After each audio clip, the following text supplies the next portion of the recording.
up. I broke it. There we go. That went through. What? That actually went through. Of course it did. Hey, ladies and gentlemen, my name is Amani Rain. Anyway, no, seriously. Welcome back to another episode of Roti and Poutine. I am. No lie. I'm not gonna lie about it. I am the MC Armani Rain, joined once again by my wonderful co-host, the T.R.A.C. the historian himself, the MC Bubba, aka Mr. Valiant MC, and we are joined with a very, very, very, very, very, very, very, very, very special guest all the way live. I think I wanted to make sure that, you know what I'm saying, we knew how very special the guest is. Coming in live, ladies and gentlemen, as you like it, is 2 p.m. the next day in the future, because only someone as prolific as the wonderful Tali can speak to us from the future. So, please, everybody, give a round of applause. Rap team in the chat. Shout out MJ. Shout out Brooke Sugar Brat. Everybody make some noise for New Zealand Zone. MC I forgot this Tali. is a time travel episode. Yeah. That's right. It's Friday where she is. It's Friday, Saturday, Sunday, Monday. No? Okay. That's fine. So is New Music Friday on Spotify actually on Saturday?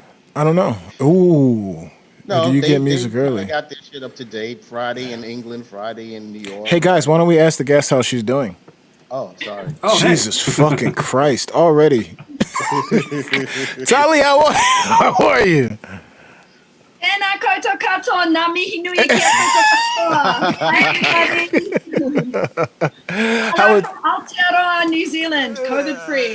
Woo! COVID-free. He's rubbing that in. We are so far away from being COVID-free in Canada right now. It is ridiculous. Shit. How are you? How have you been? How's your week been? We know that your summer or fall has been better than ours because you guys are out there hanging out. Mm-hmm. By the way, we're not jealous. We're happy for you. We are. I'm a little jealous that I didn't get up and go, but I also heard it was very expensive for me to do so. So, and honestly, I didn't go anywhere until I was vaccinated a little bit ago. But beyond that, how have you been? How are things? Good. I think I've probably been busier than I've ever been, and I think I kind of owe that to COVID in a way because Understood. We've had a really amazing summer here, our December, January, February, March. And I think I played, like, at one point there was something like 12 shows in 8 days that I played. Sheesh. Like that, because I was doing festivals where I was doing 2 sets. So I was like emceeing with the upbeats because I was the upbeats. Shout out the Shout upbeats. out the upbeats, yeah. Shout out the upbeats. And I was also emceeing for a friend of mine, DJ Aroha. She plays house and techno, and we do like a house and techno set together. Oh, nice. And as well as that, I've just started music managing a drum and bass vocalist, a girl called Ellipsa. So that's kind of taken up a bit of my time. I saw that. And I'm recording and writing a new. I don't know if I'm writing an EP or an album, but I'm That's how it writing. goes. That's I'm how in it that goes. boat right now. Yeah, I'm just like, we're it's gonna be all an there. album or an EP, I don't know. It's like, and now I have 2 albums. Like, what happened here? Anyway. I do have 2. Like I have one that's down tempo, which I'm producing, which has got guest vocalists on it. Oh, you're producing it. Whoa. Yeah, Okay, whoa. yeah, Slow down. Wait. Okay. We got a lot of show to fill. Yeah, that's true. We're done. It's over. All right. Thank you, ladies and gentlemen. That was a great time. So wait. Let's get into it. Before we do anything, I state this to all the new guests who may not watch the show or may watch the show. We have a very important question to ask you, which pretty much dictates how the chat's going to treat you for the rest of the show. I keep making that joke every week. It's not true. It is kind of true. Like slightly. Anyway, we need to know before anything starts. What is your bucket list food? What does that mean? It means you're gonna die tomorrow. You got one. What are you gonna eat? What are you gonna eat before you die? Don't say die tomorrow. We stopped saying that. That is what it is. The world is gonna ask. What do you eat? Like it sounded harsh. There's a massive asteroid about to hit. New Zealand is going to be first right, hit. We're all going to die. What restaurant you like? First of all, it would have to be my husband cooking because my husband is the most amazing cook. Big up Chicarelli. All right. All right. Okay. Yeah. Oh, look at you. He's the man. And so I would have to start with one of his ramens. He does the meanest ramen. And I'm vegetarian too, so he's not vegetarian and he cooks for me every night. He cooks vegetarian food. Okay. Very nice. I'm very lucky. So I would start with ramen, and then I would probably move on to either one of his pastas or maybe a vegetarian roast, because he does the sickest roast potatoes in the oven, and he makes his own Yorkshire puddings and vegetarian gravy. And then Really? Yeah. Okay. That's You know what's really cool? Excellent. Shout out to significant others, because my wife's been vegetarian for 25 years and she cooks meat Me too. 25 flawlessly. years. Yeah, gang. And she still cooks meat like flawlessly. It's amazing. I don't understand it. Technically, it's some kind of wizardry. I don't even know if it's real, to be honest with you. She I might would just be never tricking cook me. meat. That's not going to happen with me ever. Yeah, Sorry. well, she loves me, so. And she's a much I'm better not cook the than I am. cook. I'm the cleaner, so I Understood. I make the beds and do the washing and hoover and scrub the toilet, and my husband cooks me every night, and it's oh, good. see, already. that's a good trade. I would take that trade all day. Yeah. All day. Well, All I day. don't mind cleaning. Cleaning, I like cleaning. Cleaning is it's like good. your thing. Is that your inspiration? Cleaning? Yeah. Hell no. But I think it's a good way to it's a good way to get Clean? rid of any frustrations and tension is to put the music on and just go for it. Clean. She's right. I believe it. There you go. T, what was your food of the week, Track MC? Bro. All right, let me not waste you guys' time here. I Oh, had God, please don't. Proper spicy. I haven't ate sushi in a very long time. In irony, I had proper spicy rolls that were to die for, but the wasabi. Look at her. She's ready to go. This show's fantastic. See, this is what I'm talking about. Sushi. Wasabi was so on point that I can't complain. Oh, miso, All right. see me? That proper protein power. Uh-huh. What And, about? Oh, you done? I'm sorry. You're still going. I apologize. and a ham sandwich? No, I didn't even. I was like, what? It's like sushi and a ham sandwich. This doesn't make any sense. Valiant, what about you, man? What was your food of the week? Tonight, actually, it was just Gang, like gang. fried bean curd and carrots and broccoli. But the carrots were like those really thinly sliced carrots that they only have at this one place, and I love them because they're kind of crunchy, but it doesn't really matter. It's because I don't like it too crunchy, but I don't like it mushy either. And it was like proper. It was actually really good. I hadn't had anything from this place before, and not bad. Okay. I actually seem to be having Thai every Thursday now, but this time I switched up. I didn't have any for curry. you. I know, it's really sad. Oh, But I I had. love curry. I love curry too. What's your favorite curry? Thai curry. Me? Thai curry? Yeah, do you have a special, like a No, go-to? Indian curry. Oh, Indian curry. Okay. Right. Manchurian. The Manchurian. It's like these little vegetable dumpling balls, and they put them in this like beautiful tomato and onion sauce, and you have it with rice, and it's really good the next day. Heated up on toast. Indian food. Okay. I do that all the time. Like I always take like my chana masala or my dal, and I put it Right, on right. toast, specifically like baguette Yes. toast. Yeah, All right. It's a thing. I'm going to have to give it a thing. Before I get into, I had basil guy, by the way, for people wondering, what Thai did you have? I had basil guy. It's fantastic. Minced up chicken, Basil. sliced up. Oh, basil. Basil. I don't know. Anyway, I'm American. I had Oh, basil. Are you? So, That's the basil cultivated guy. excuse, goddamn. Basil guy on some rice. Anyway, none of us talk like that, by the way.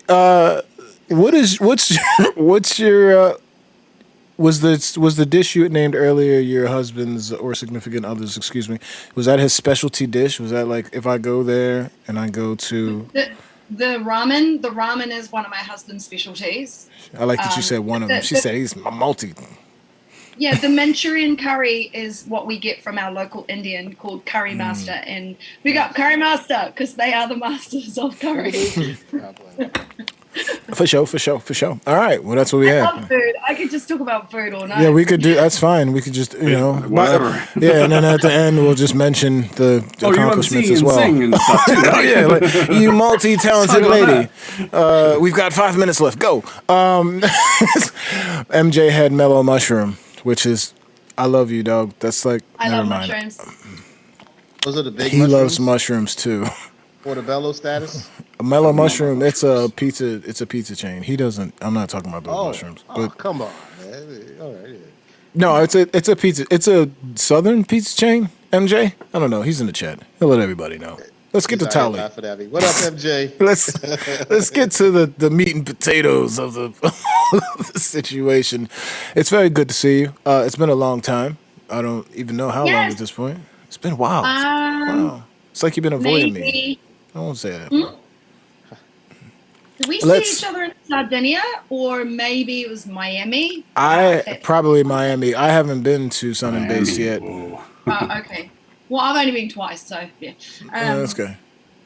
Probably Miami. Fuck, that's a long time ago. That's a long time ago. I've seen you overseas. Funny story, actually. I remember seeing you at a party, and I feel like I almost got into a fight over it. Some shit happened. No, I was gonna say that'd be. What do we? This is awkward now. What happened? The last time we spoke, we was beefing. The last time when I saw you overseas, I think some drunk dude tried to start a fight. Something happened, and I remember like me and a whole riff-raff of crew. Anyway, whatever. Doesn't matter. It's been a while. Is what I'm trying to say. So let's get into it.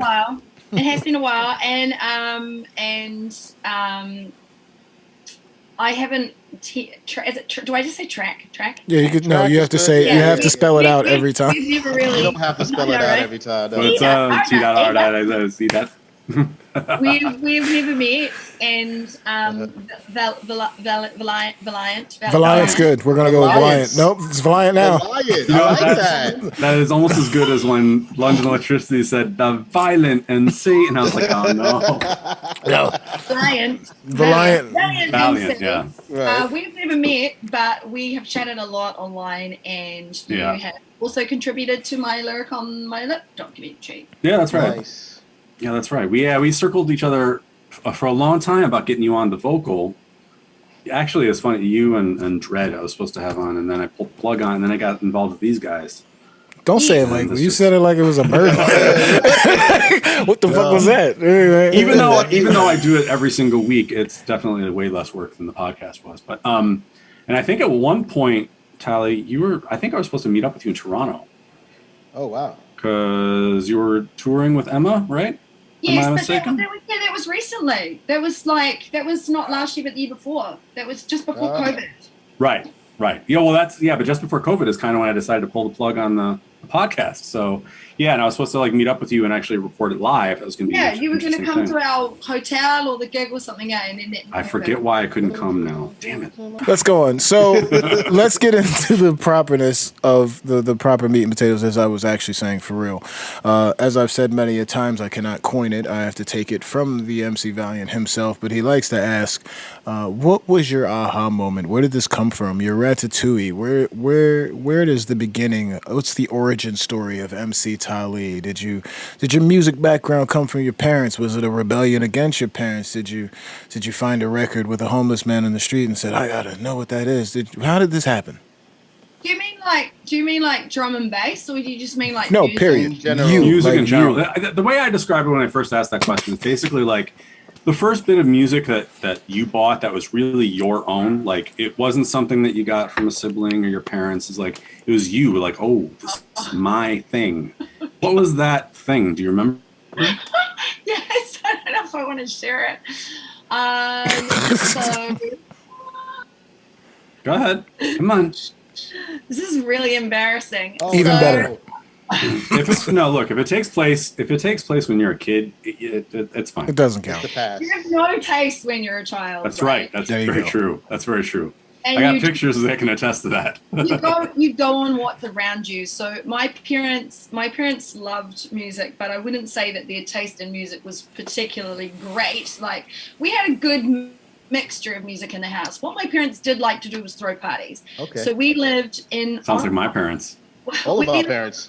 On a farm in Taranaki, which is 5 hours south of Auckland on the west coast. It's got a beautiful conical shaped mountain called Mount Taranaki. It looks like Mount Fuji, and then it's surrounded by ocean. Ooh. So it's one of those places where you can go surfing in the morning and snowboarding in the afternoon. If you want to bring up a picture of it, it's Taranaki.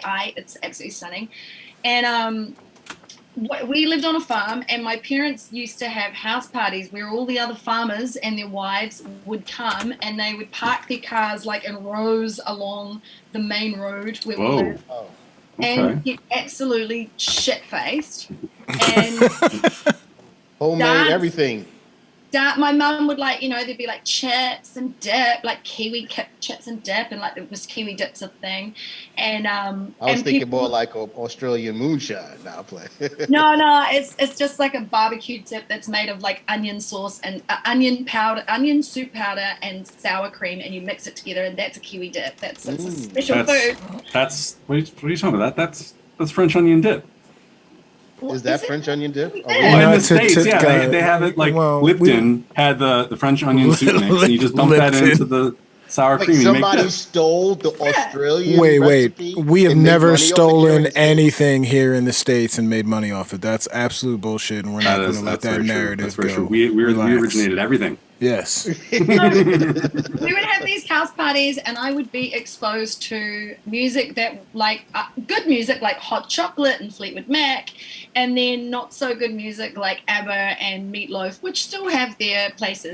Hold on, wait. That sentence that you just said is a very polarizing sentence, because I know some people who seriously take ABBA like. Not ABBA. Yes, ABBA. Do you say ABBA or ABBA? ABBA. All right. And then Fleetwood Mac, polarizing band. I sometimes like them and sometimes hate them. They're amazing. I don't disagree, but I don't agree either. So I get it. Valiant has been waiting to argue with Tali. So I would listen to this music, and I guess I loved the vibe. Like, my parents would put me to bed. I would get up. I would be in my little nightgown. I'd be dancing around the lounge at like from age 3 to 5. My parents would be doing conga lines out the door, on the lawn, round in the back door. I'd be like, ah. My dad would be like, why aren't you back in bed? Put me back in bed, and then next thing I'll be back out like, woo! And I reckon that's where my love of like dance partying and raving began. My mum said she found me with my head pressed against the speaker fast asleep. So I obviously was just like, yes, I love the music. And then, you grow up sort of listening to what your siblings listen to. And there was this moment where everybody at my school we were into hair metal, like Bon Jovi, mainly Bon Jovi. Everyone loved Bon Jovi. Yes, indeed. I was like 9 or something, and I was like, oh my God, Bon Jovi, stop! Just like. Oh my God. My brother went to go see Bon Jovi and Cinderella in concert, and I was so jealous. I was in 6th grade, and I couldn't go, and I was like, oh man. Yeah, no, I know. Oh, I had a Bon Jovi tape that I bought with pocket money, and I remember I also got like a Kylie Minogue tape for Christmas. Kylie Minogue. Okay. I love Kylie, and I still love Kylie. I still love Kylie to this day. She is my guilty pleasure. But I would say probably one of the more pivotal moments was when I bought Rage Against the Machine. I was in high school. I was 15, and I got my dad to drive me to the local tape and record store in our local town, little one-horse town, and I went in there and I bought Rage Against the Machine, and that was because I just really wanted to play "Fuck you, I won't do what you tell me" really loud at home on the farm. Did you? So, yeah, that's probably. What's up? How did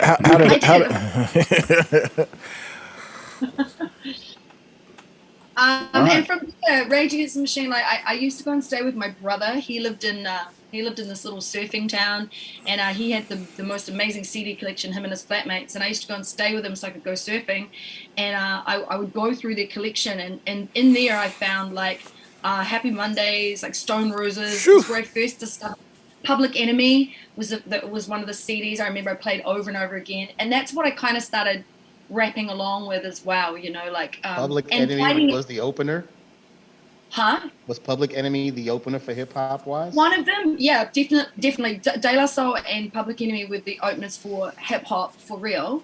But also, we used to have MTV and stuff, and so I would listen to, there was Naughty by Nature, and I went through a stage where I fucking loved New Jack Swing, and I still love New Jack Swing.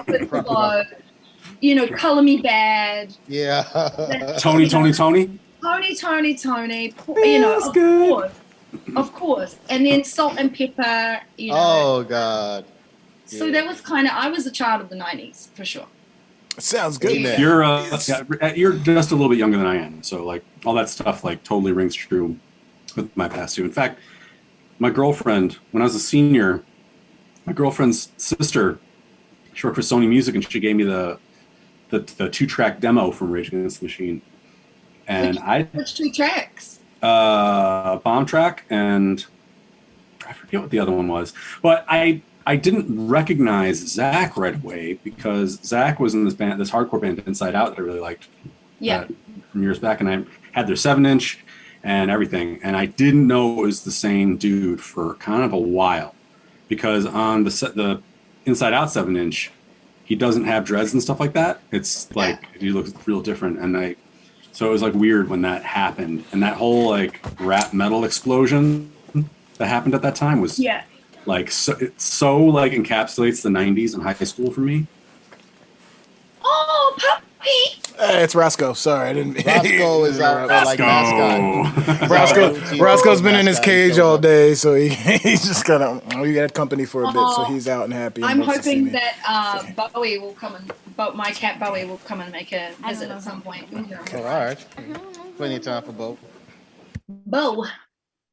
Someone just asked what's my favorite De La Soul song, and it has to be Ring Ring Ring because I know the rap from front to back.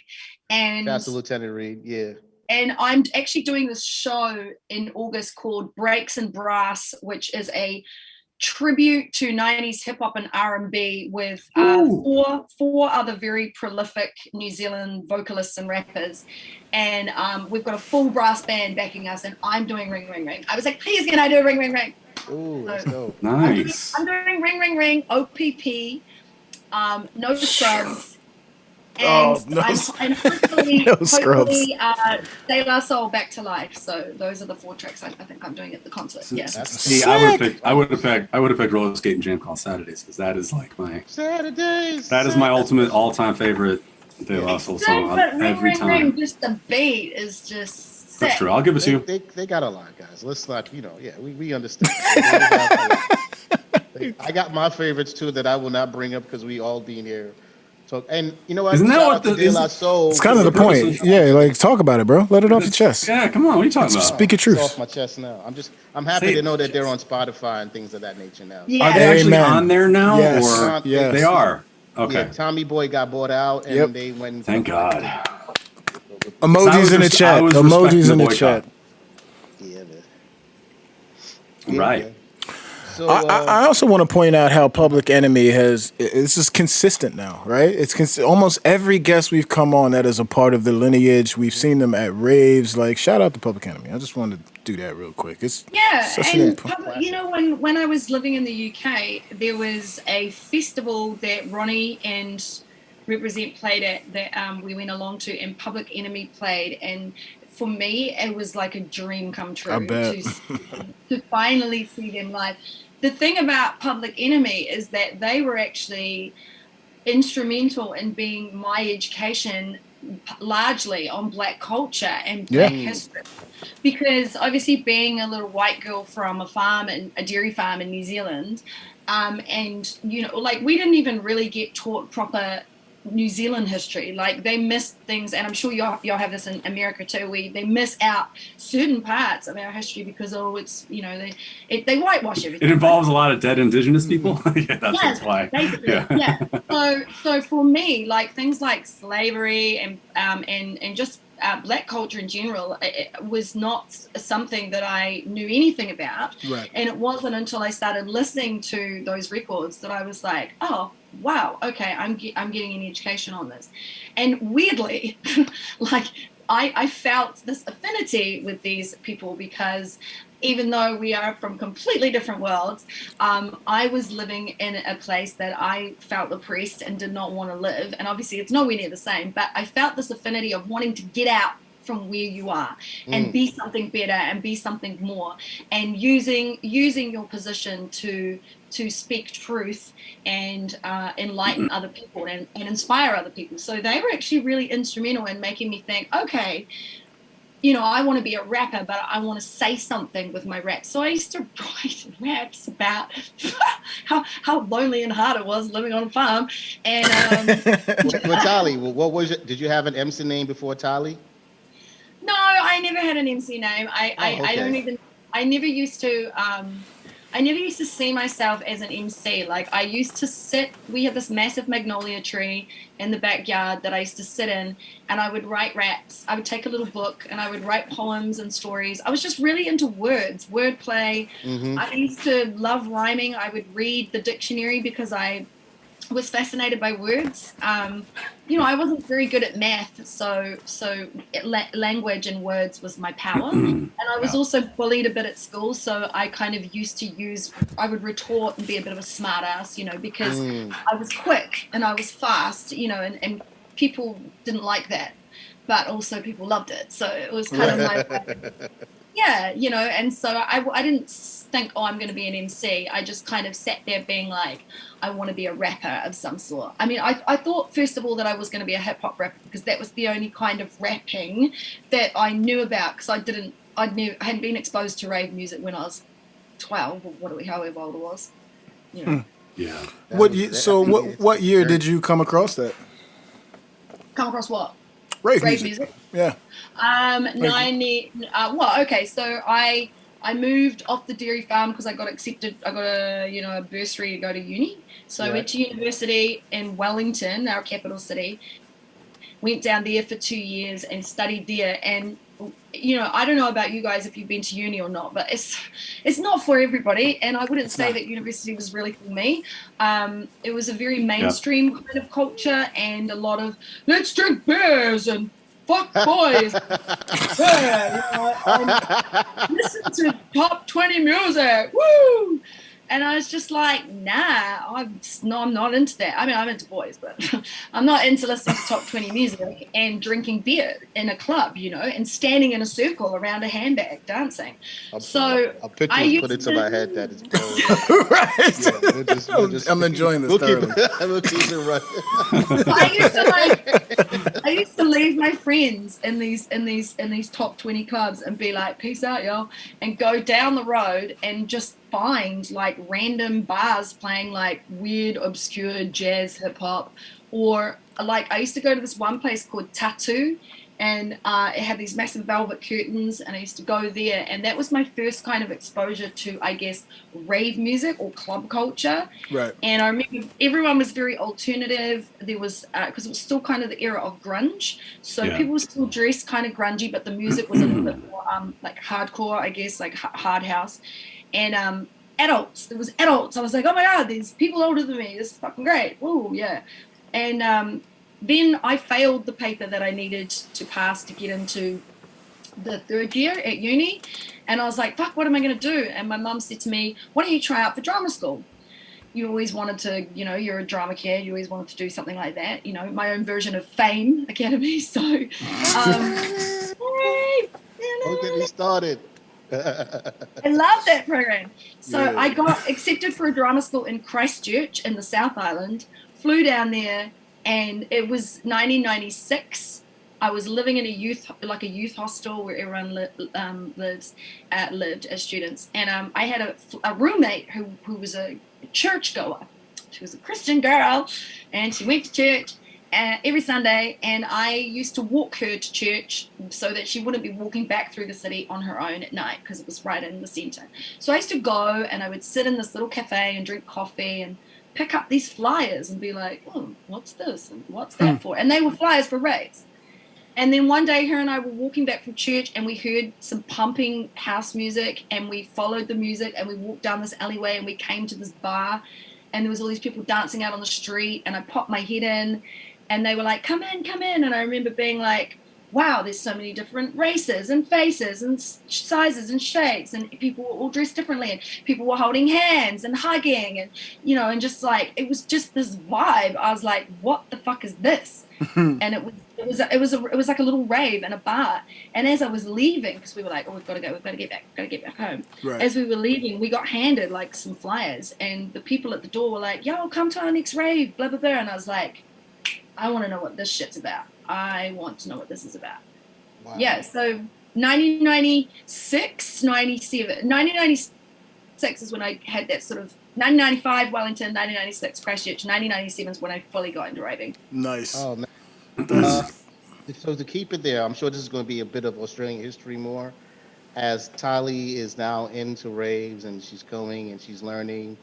What was it an MC from Australia that was an inspiration as well? New Zealand. New Zealand. New Zealand. I'm sorry, I keep saying. Jesus I don't know. Christ. I was just arguing with Monty behind the scenes how they're pretty much the same. But They are not the same. God damn it! She's sitting right there, man. What the fuck? That was oh my god!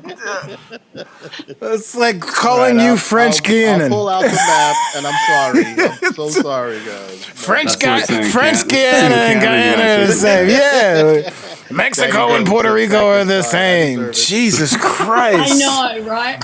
What the hell? Anyway, War Tali, I would like to formally apologize for it. I forgive you. Forgiveness is very, very important. It's a very, very important thing to have. So I forgive you.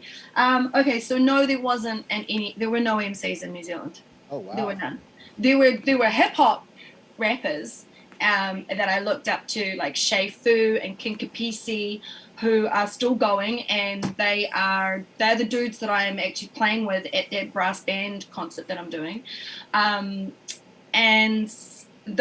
thought they were amazing lyricists, and I used to listen to their CDs over and over again. But in terms of drum and bass, there was nobody in New Zealand. So my exposure was, I'm going to these drum and bass raves. I'm into the music. I've stayed at this all genre rave one time, and it was like house, then trance, and then drum and bass finished the night, and that came on, and I was like, yo, what is this? I think it was Cross Maintain. Ooh. In this world of mine, Yeah. we have earned our chance to shine. Do what we feel is best. That just, even when I think about continue. it. What a record. Yeah. Maintain. I know what it is, and I got to maintain. I know what it is, and I got to. Who's going to beatbox here? I know I was about to go in. about I know to get what it it is, and I got to maintain. Yeah, and then the beat kicks in. Right. I was like, what is this? Like goosebumps. So that was my introductory track to that. And then we started getting these tape packs sent over from the UK, One in the Jungle tape packs, right? And you would hear, the first people I heard were like Navigator, Moose and the Navy at the house. That's to bring it in as pizza right now. Yeah. Moose doesn't get his flowers like he does. should. I was literally sitting here like, yo, we need to Moose is the dude. And not only that, but like even the people that we all look up to behind closed doors speak about that man in the highest of heights. You know what I'm saying? Like salute. And just the sweetest dude as well, Right. So like Moose and Navi, and then obviously Ronnie did a special where he had Dynamite.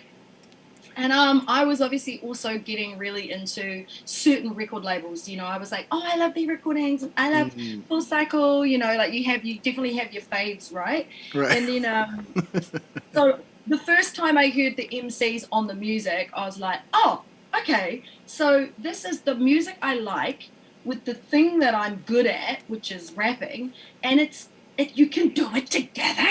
And I was like, holy shit. So I was like, I want to be them. I want to be a black 35-year-old man from London. Oh shit! Hold on, you're breaking my shit. Hold on. God damn it! You just bought the stuff, bro. You just bought the shit. That was fantastic. I'm sorry. Go ahead. Continue. Sorry. I was like, and then I was like, okay, so I want to do that, but that's, obviously.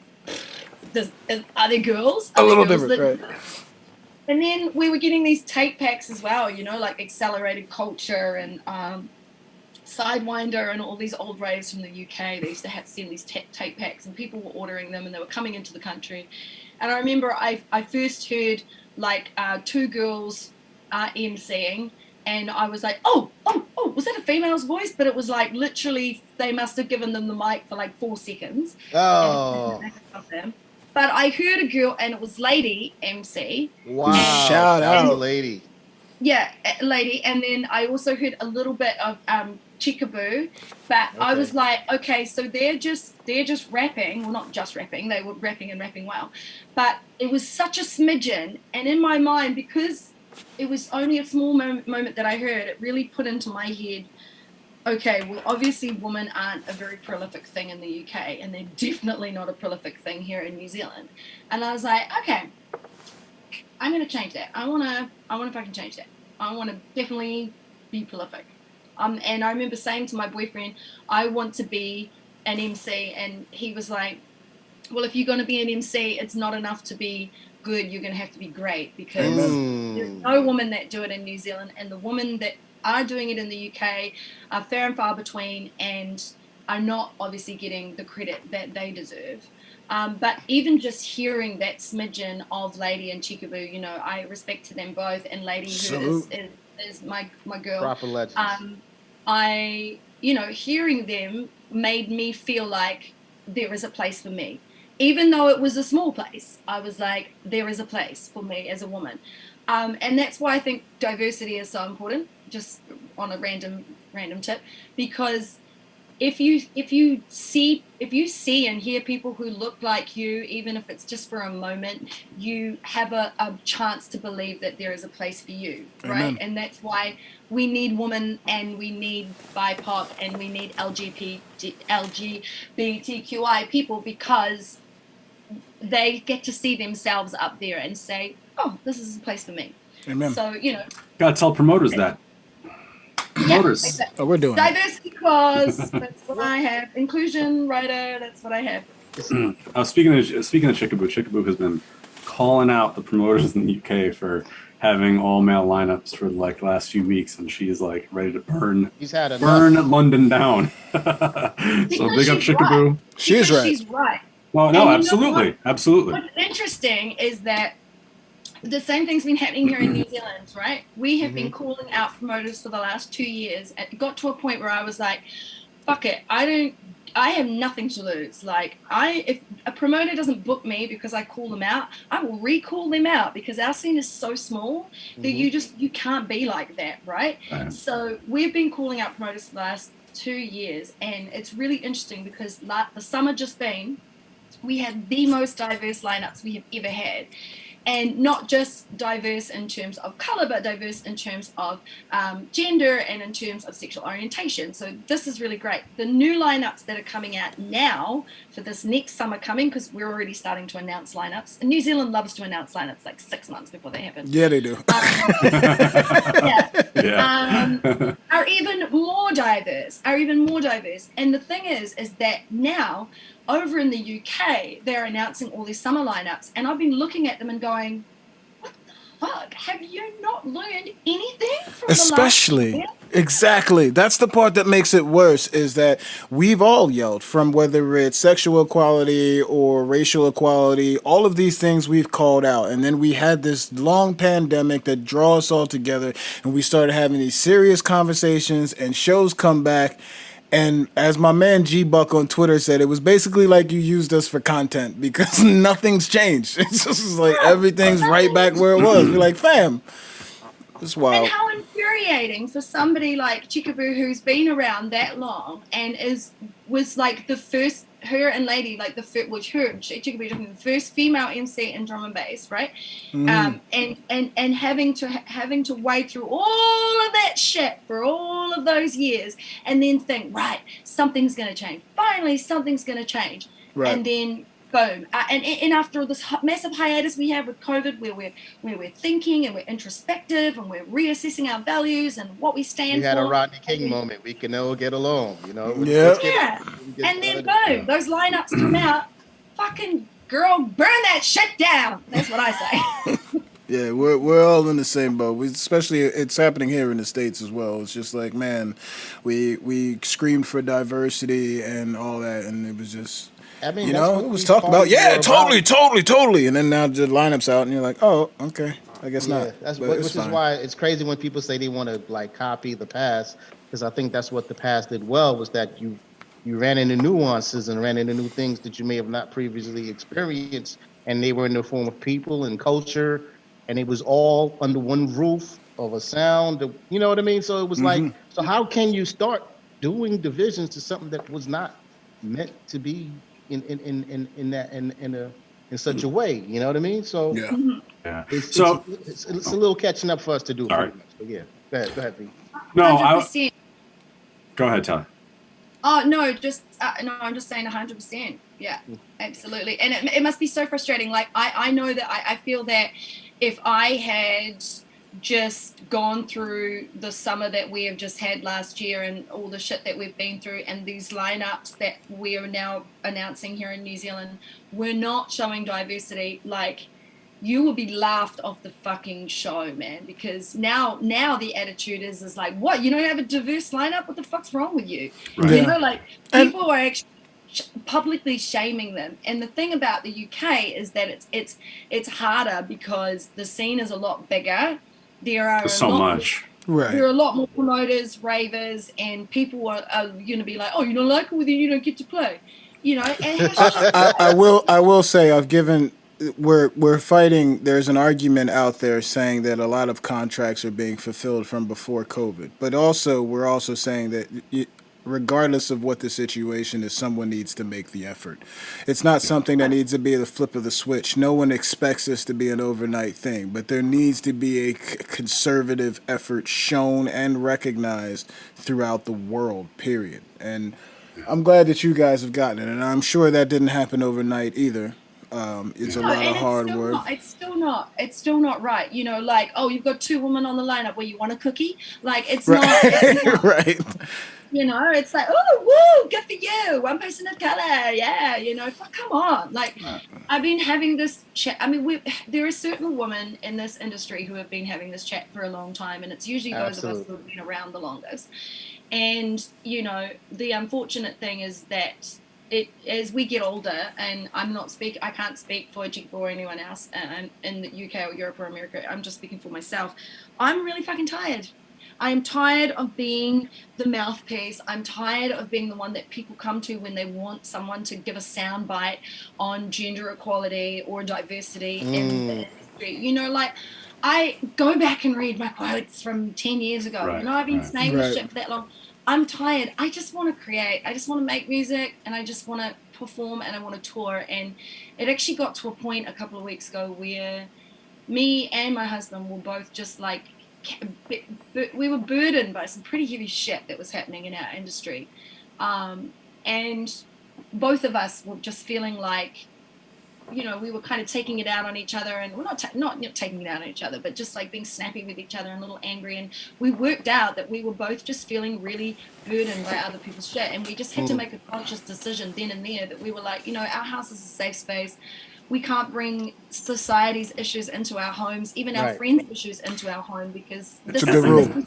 is for us, you know? It's a good rule. It brings to mind like a lot of you know, you're saying you're tired and stuff like that, and like, you know, this has been like the theme kind of like 2020 and 2021, because every like massive traumatic event that has been like shaking up North America and by extension the world, everyone goes running to Black women to try to solve these issues or get their opinions or whatever, or ask what should we do. And it's like, I don't understand why we're not at a point where we haven't figured out that like, hey, maybe we should actually be fixing this rather than asking the people who are like being dumped on by this shit what should happen. It's like beating someone up and then telling them, hey, how should I stop beating you? Right. I don't know. Anyway. It's not. No. That's a very real thing. And I'm going to say something. I'm not going to reveal who, because I know how the internet works. But somebody said something. Someone I'm very close to. When we were going through the riots and yada yada yada, and we stared, and people were like, "Why are you not out there?" One, I was injured beyond belief, but there was a lot of like, "Why aren't more people out in the streets?" And someone said to me, he said, "You know, I'm glad that white people are out and angry. I'm tired of being angry. Yes, you be angry for me for once, because that's going to change things. And that's the point. So when you say I'm tired, it's not because you don't want to deal with it anymore. It's like, yo, why don't you guys pick up the fucking slack? Like, you know what I mean? Like, let's... 100%. There is nothing worse than when, like, like a male. I've had, because the other thing is I get these other things where I'm like, hi Tali, I'm doing my dissertation on equality in music, and I was wondering if you could give me a comment about why you think there's not more women in the industry. And I'm like, I don't know, you're a fucking man, you tell me, you're the one that's running it. I'm like, sorry, I ain't gonna help you with your university paper. But no, I mean, I usually will give a little soundbite because I'm a nice person and that's what I do. But it's all love. That's not, yeah. I know a lot of people will take what we're saying right now as like, what do you mean? And it's like, no, you're missing the point. Like, we're saying that everyone needs to be a part of this. And if we just keep running around the same people every time asking the same questions, we're going to be right back here on a podcast talking about why lineups have changed. You know, it's like the same shit over and over and then again. I did the last show about it. This is what happened. You know what I mean? It's like, it happens every time. You're our male counterparts. You have the platform. You speak up for us, And I say this to the male artists here in New Zealand. I'm like, do you not think that that diversity is important? Like, do you not think it's important that people look up at the stage and see a representation of themselves? Or are you happy with your audience purely being a sausage fest? And they're like, no, of course not. We want diversity. And then I'm like, then say something. Because if it's constantly us that's it's good saying for business. We are the whiny females who constantly are like, oh, I'm not happy. I'm not. No, bitch, the only reason I'm like this is because no one else is speaking up. Sorry.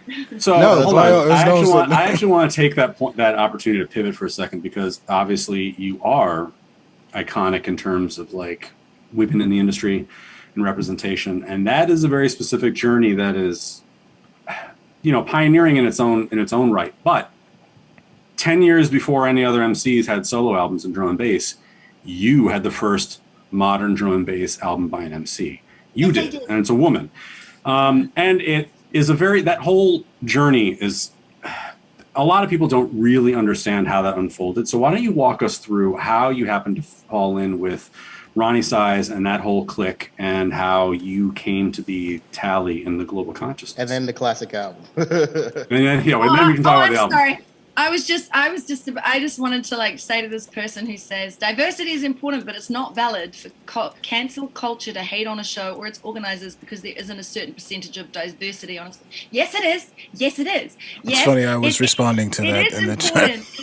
Cancel culture is for 98% of cancel culture is a myth. So I don't even know what the fuck no offense who that person is, but you can. Well, let's play devil's advocate here. Not devil's advocate. No. Wait, and let me finish. Have I never not been the proper Switzerland in this situation? Relax.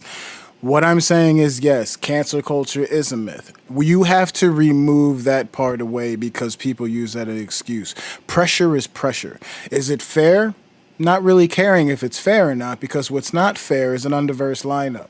They're not saying we want token anything. You know what I didn't like, and I'll keep saying these things because I don't mind saying them out loud because I don't give a flying fuck anymore. But also, it was weird when...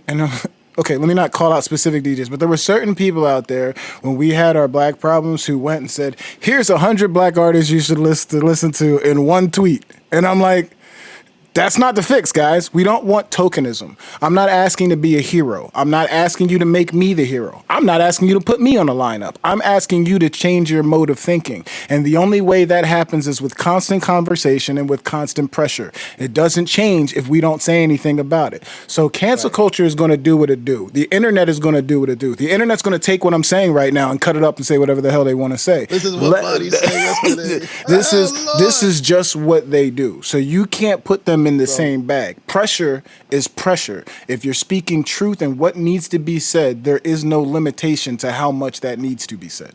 All right, so let me just get in there real quick just to say, we are in an era of idolization. And I love you, Guac. You go. Guac's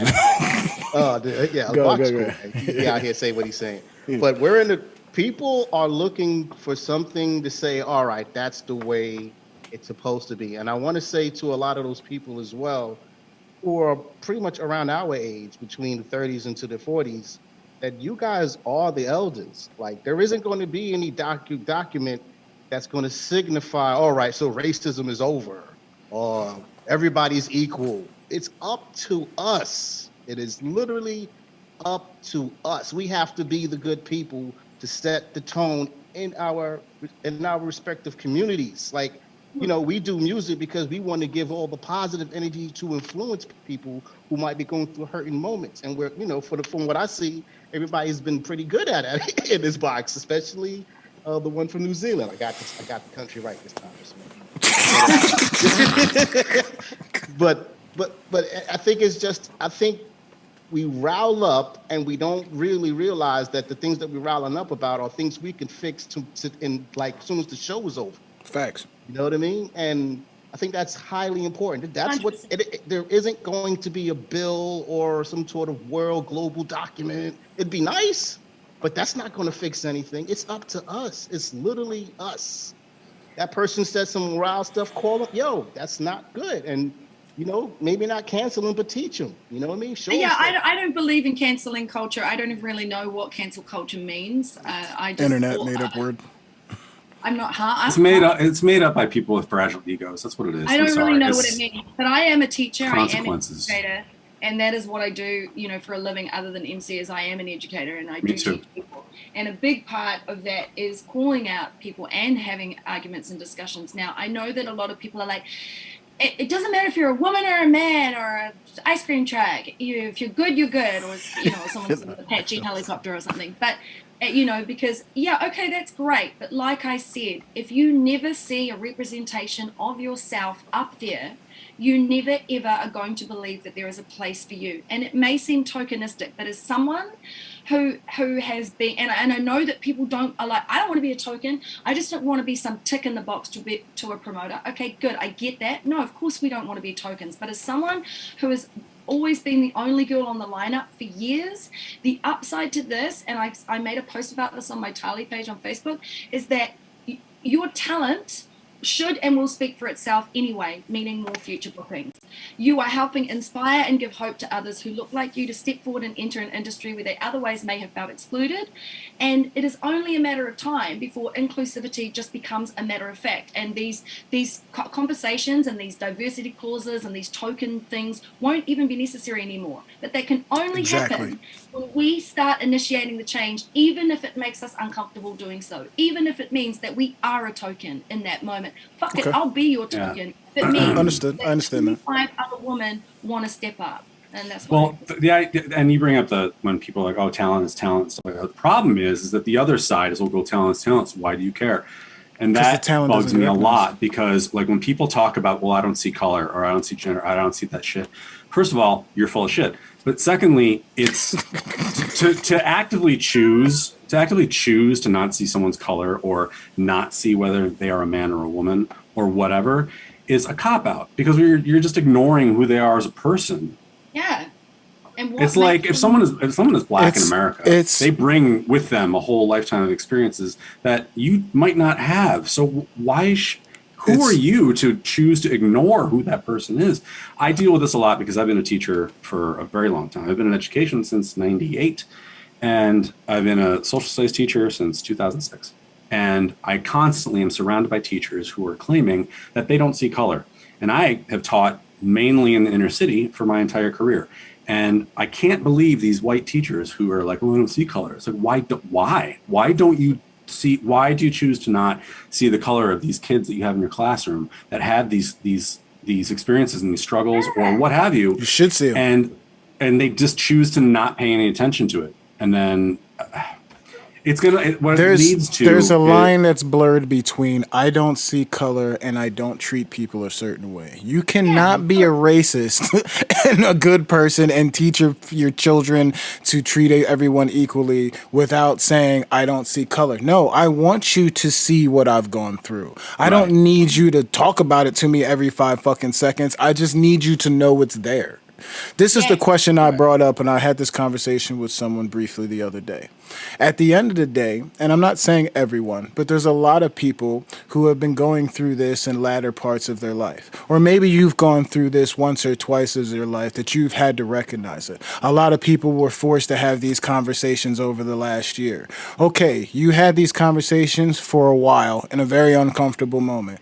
Guess who's been black for 43 years and has been talking about this since I could talk? Who's been dealing with this in every social class I've ever been in? Women have been women their entire lives. They go through this every day. So just because you get uncomfortable for about an hour or two or a month or 3 months, big fucking deal. Like, it's a conversation you need to have. Sorry. Like, there's no, and it's not a bad thing. Here's the other thing. I was explaining things about white privilege, and this goes on because it's not just about white privilege. It's privilege to men as well who don't have to deal with these things. It's not a bad word. It's not a scarlet letter. It's just simply saying you have not gone through what we have gone through. That's not your fault. It's not a thing. What needs to happen is you just need to recognize it, change your mode of thinking, and things will look differently. That's it. Yeah, it's just seeing things from another person's perspective. Anyway, this is great. Should we move on? Yeah, for sure. Sorry, my bad. Well, I did want to move back into that question because, again, surrounding the kind of global reaction to your rise did involve a lot of the feelings that we've just been talking about. So, walk us through that whole journey that you took. The meeting Roni and everything? Yes, absolutely. You guys know the story. Yes, but there are a lot of people who don't. Yeah, and we got to make sure that the legends of the game. And we run a show. As well documented stories. I'm going to try and give you an abridged version because I do have a tendency to ramble. But what? What? We all do. We're MCs. It's what we do. So I'm living in New Zealand, and at this stage, I had started to MC. My boyfriend at the time was like, "Okay, if you want to be an MC, you can't be good. You got to be great." So we practiced a lot, and we got me to a point where we felt like I was ready to get on the mic. And the first gig we did it out of town in another city. We went to Dunedin because my boyfriend was like, if you suck, then no one in the scene will have seen you suck. Damn. So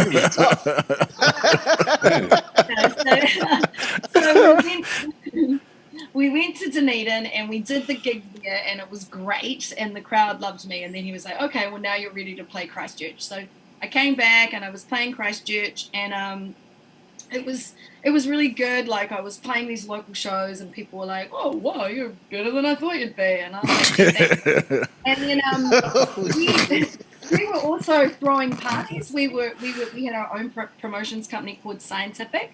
And it was me, Joe Moses, Need for Mirrors. Joe Moses. Shout out to that man. So he was my boyfriend at the time, and him and I and another guy called James Harry, we had a company called Scientific, and then we had a few DJs that played for us. I did all the paperwork because I was the English student, so I wrote all the contracts. I wrote the blurbs on the flyers. Remember the flyers in the 90s, how they used to have those blurbs about? Oh my God, yeah. I used to study them at the party. Yeah. Your whole bio. Yeah, exactly. And you try and think of new ways to be poetic about like a DJ style and stuff. And so that was me. And anyway, we brought over DJ Bailey. And who? The first time we brought over Bailey. Don't listen to him. Do not listen. I love you, Bailey. You know that. The first time we brought over Bailey, it was amazing, and it was our first show, and we sold it out, and there was a queue around the fucking block, and it was insane. And he bought those dub plates.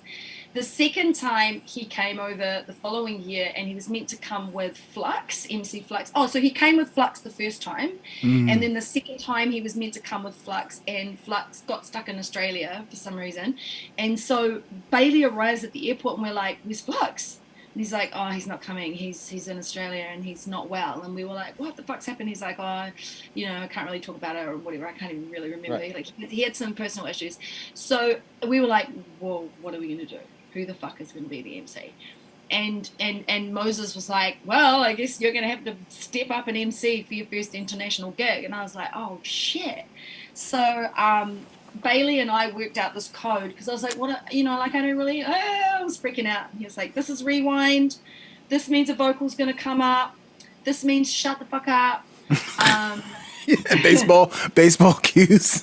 That's awesome. So we had these like little, this little language, and so I stepped up and I emceed for Bailey, and it was great. It was cool. Like, he played for 4 hours, and he was like, "You were amazing," and he was really complimentary.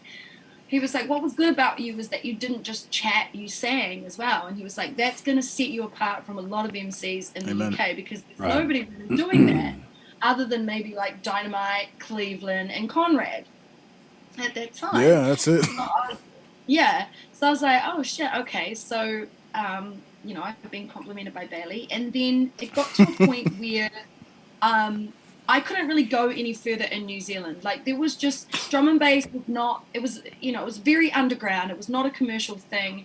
Right.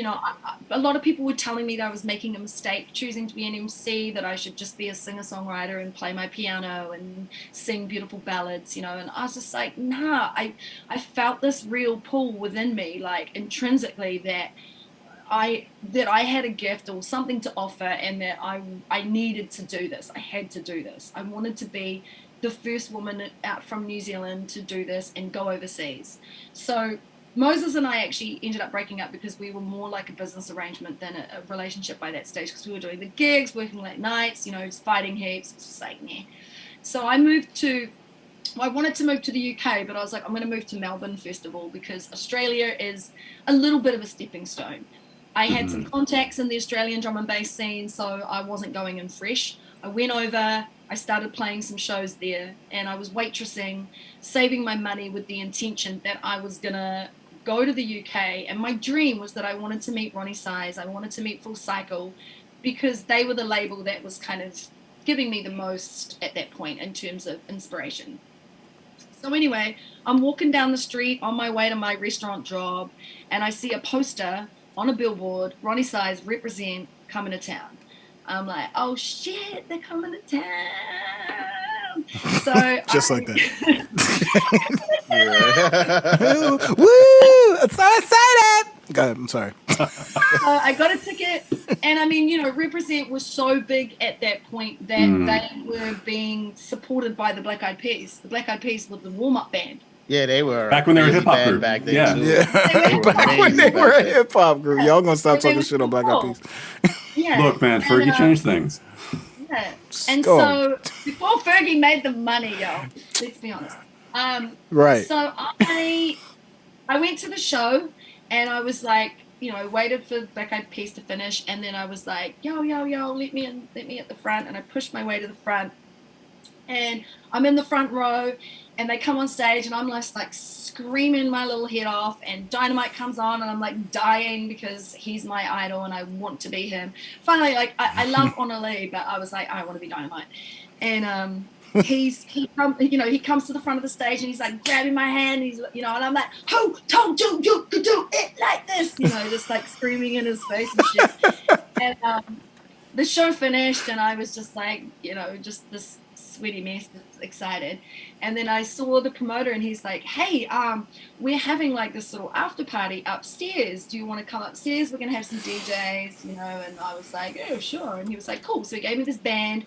I went upstairs, and I was chilling at the bar with my friend King Capisi, one of the hip hop rappers who was in Melbourne at the time, and he'd gone to see Black Eyed Peas. And we're hanging out, and then all of a sudden there's this like, Roni Size. And I was like, what? And I turn around and I look, and like the doors open, and it was like Jesus Christ had walked in. God damn it. It was like this beam of light, like over him. Ronnie like walks dreads flowing in the wind. Yeah. Everyone. And so he walks in, and he's there, and he's got Dynamite, and he's got Crust, and he's got Die with him. Oh, and Crust and Die proceed to go into the DJ booth, which is the DJ booth of the after party, right? And I'm like, oh God, they're here. And Ronnie's just standing to the side, and Capisi's like, yo, sis, he's like, go talk to them. And I was like, nah. We've got this thing in New Zealand which we call the yeah, nah syndrome, where we're like, yeah, nah.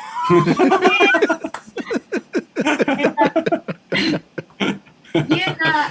If someone says to you, yeah, nah, what it means is, yes, yeah, I acknowledge what you're saying, but nah. Nah. Yeah, we've got that here too. we do it here for no. sure. Yeah, You got a couple of sarcastic lines. I don't think no. that's gonna Yeah, fly. nah. So I was like, yeah, nah, bro, I'm not gonna go talk to him. And he's like, yeah, go talk to him. I was like, nah. And he was like, listen, sis. He was like, this is your hero. This is your opportunity. You might never get another shot. Go and talk to him. So I was like, fuck it, okay. So I'm like, walk over and I'm like pushing my way through all the people, and I'm like, Roni. And I was like, Roni. That was bad funny, yo. And he like sees me. He's like, yo, and I'm like, hi. I'm Tali. I'm an MC. I'm an MC from New Zealand. You know, just like, yo. Here we go again. He was like, oh, you're an MC. He goes, come here. And I was like, yeah? He's like, yeah, come here. I'm like, excuse me, ladies. Just push my way. Everybody wants to talk to me. Go over, and I'm like, hey. And he's like, hey, so you say you're an MC, yeah? And I was like, yeah. And he's like, cool, MC for me. And I was like, what? He goes, yeah, MC for me right now, here. And I was like, yeah, nah. and then there's this voice in my head that's just like, bitch, do the thing. So I was like, all right. So I start emceeing for him, and I bust out my best rhymes, and then I break into song. And he's like, yeah, no way, that's wicked. He's like, give me your hand. I was like, oh my God, Roni wants to hold my hand. So I take his hand, and then he's like, come with me. And he takes me into the DJ booth, and I'm like, oh shit. Next thing I'm looking up, and I'm like, there's crust, there's dye, there's dynamite. And he's like, dynamite, give her the mic. Dynamite's like, what? He's like, trust me, bro. I just pictured Dynamite's face. Like, are you fucking kidding me? What? Yeah. And so Dynamite's like, So he just gives me the mic, and then I start emceeing, and Dynamite's like got his bottle of champagne. He's like, bah, bah, bah, like banging the champagne on the wall, and everyone's going crazy.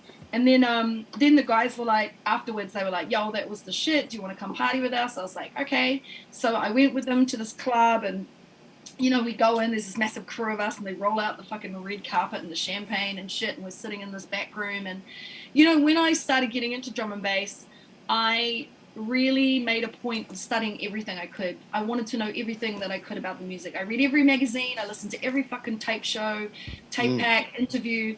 I knew who the DJs were, what labels they were on, who the MCs were, because I never ever wanted anyone to think that I did not take it seriously. I was like, I am in this shit. And I encourage anybody who's listening and watching this, who wants to get into something, passionate about something, learn as much as you can. Say word. And and honor the history and the people who came before you and paved the way so that you are able to be in the situation that you're in any craft, you know? For sure, any genre, anything like that. Tali, you set it up. I used to actually, like, every DJ I ever played with, whether I knew them or didn't know them, I would sit and do nothing that entire week but listen to their mix, learn how they mix every tune they would play, how they would do things, all their drops, all that. Like, I studied that shit like a fucking book, man.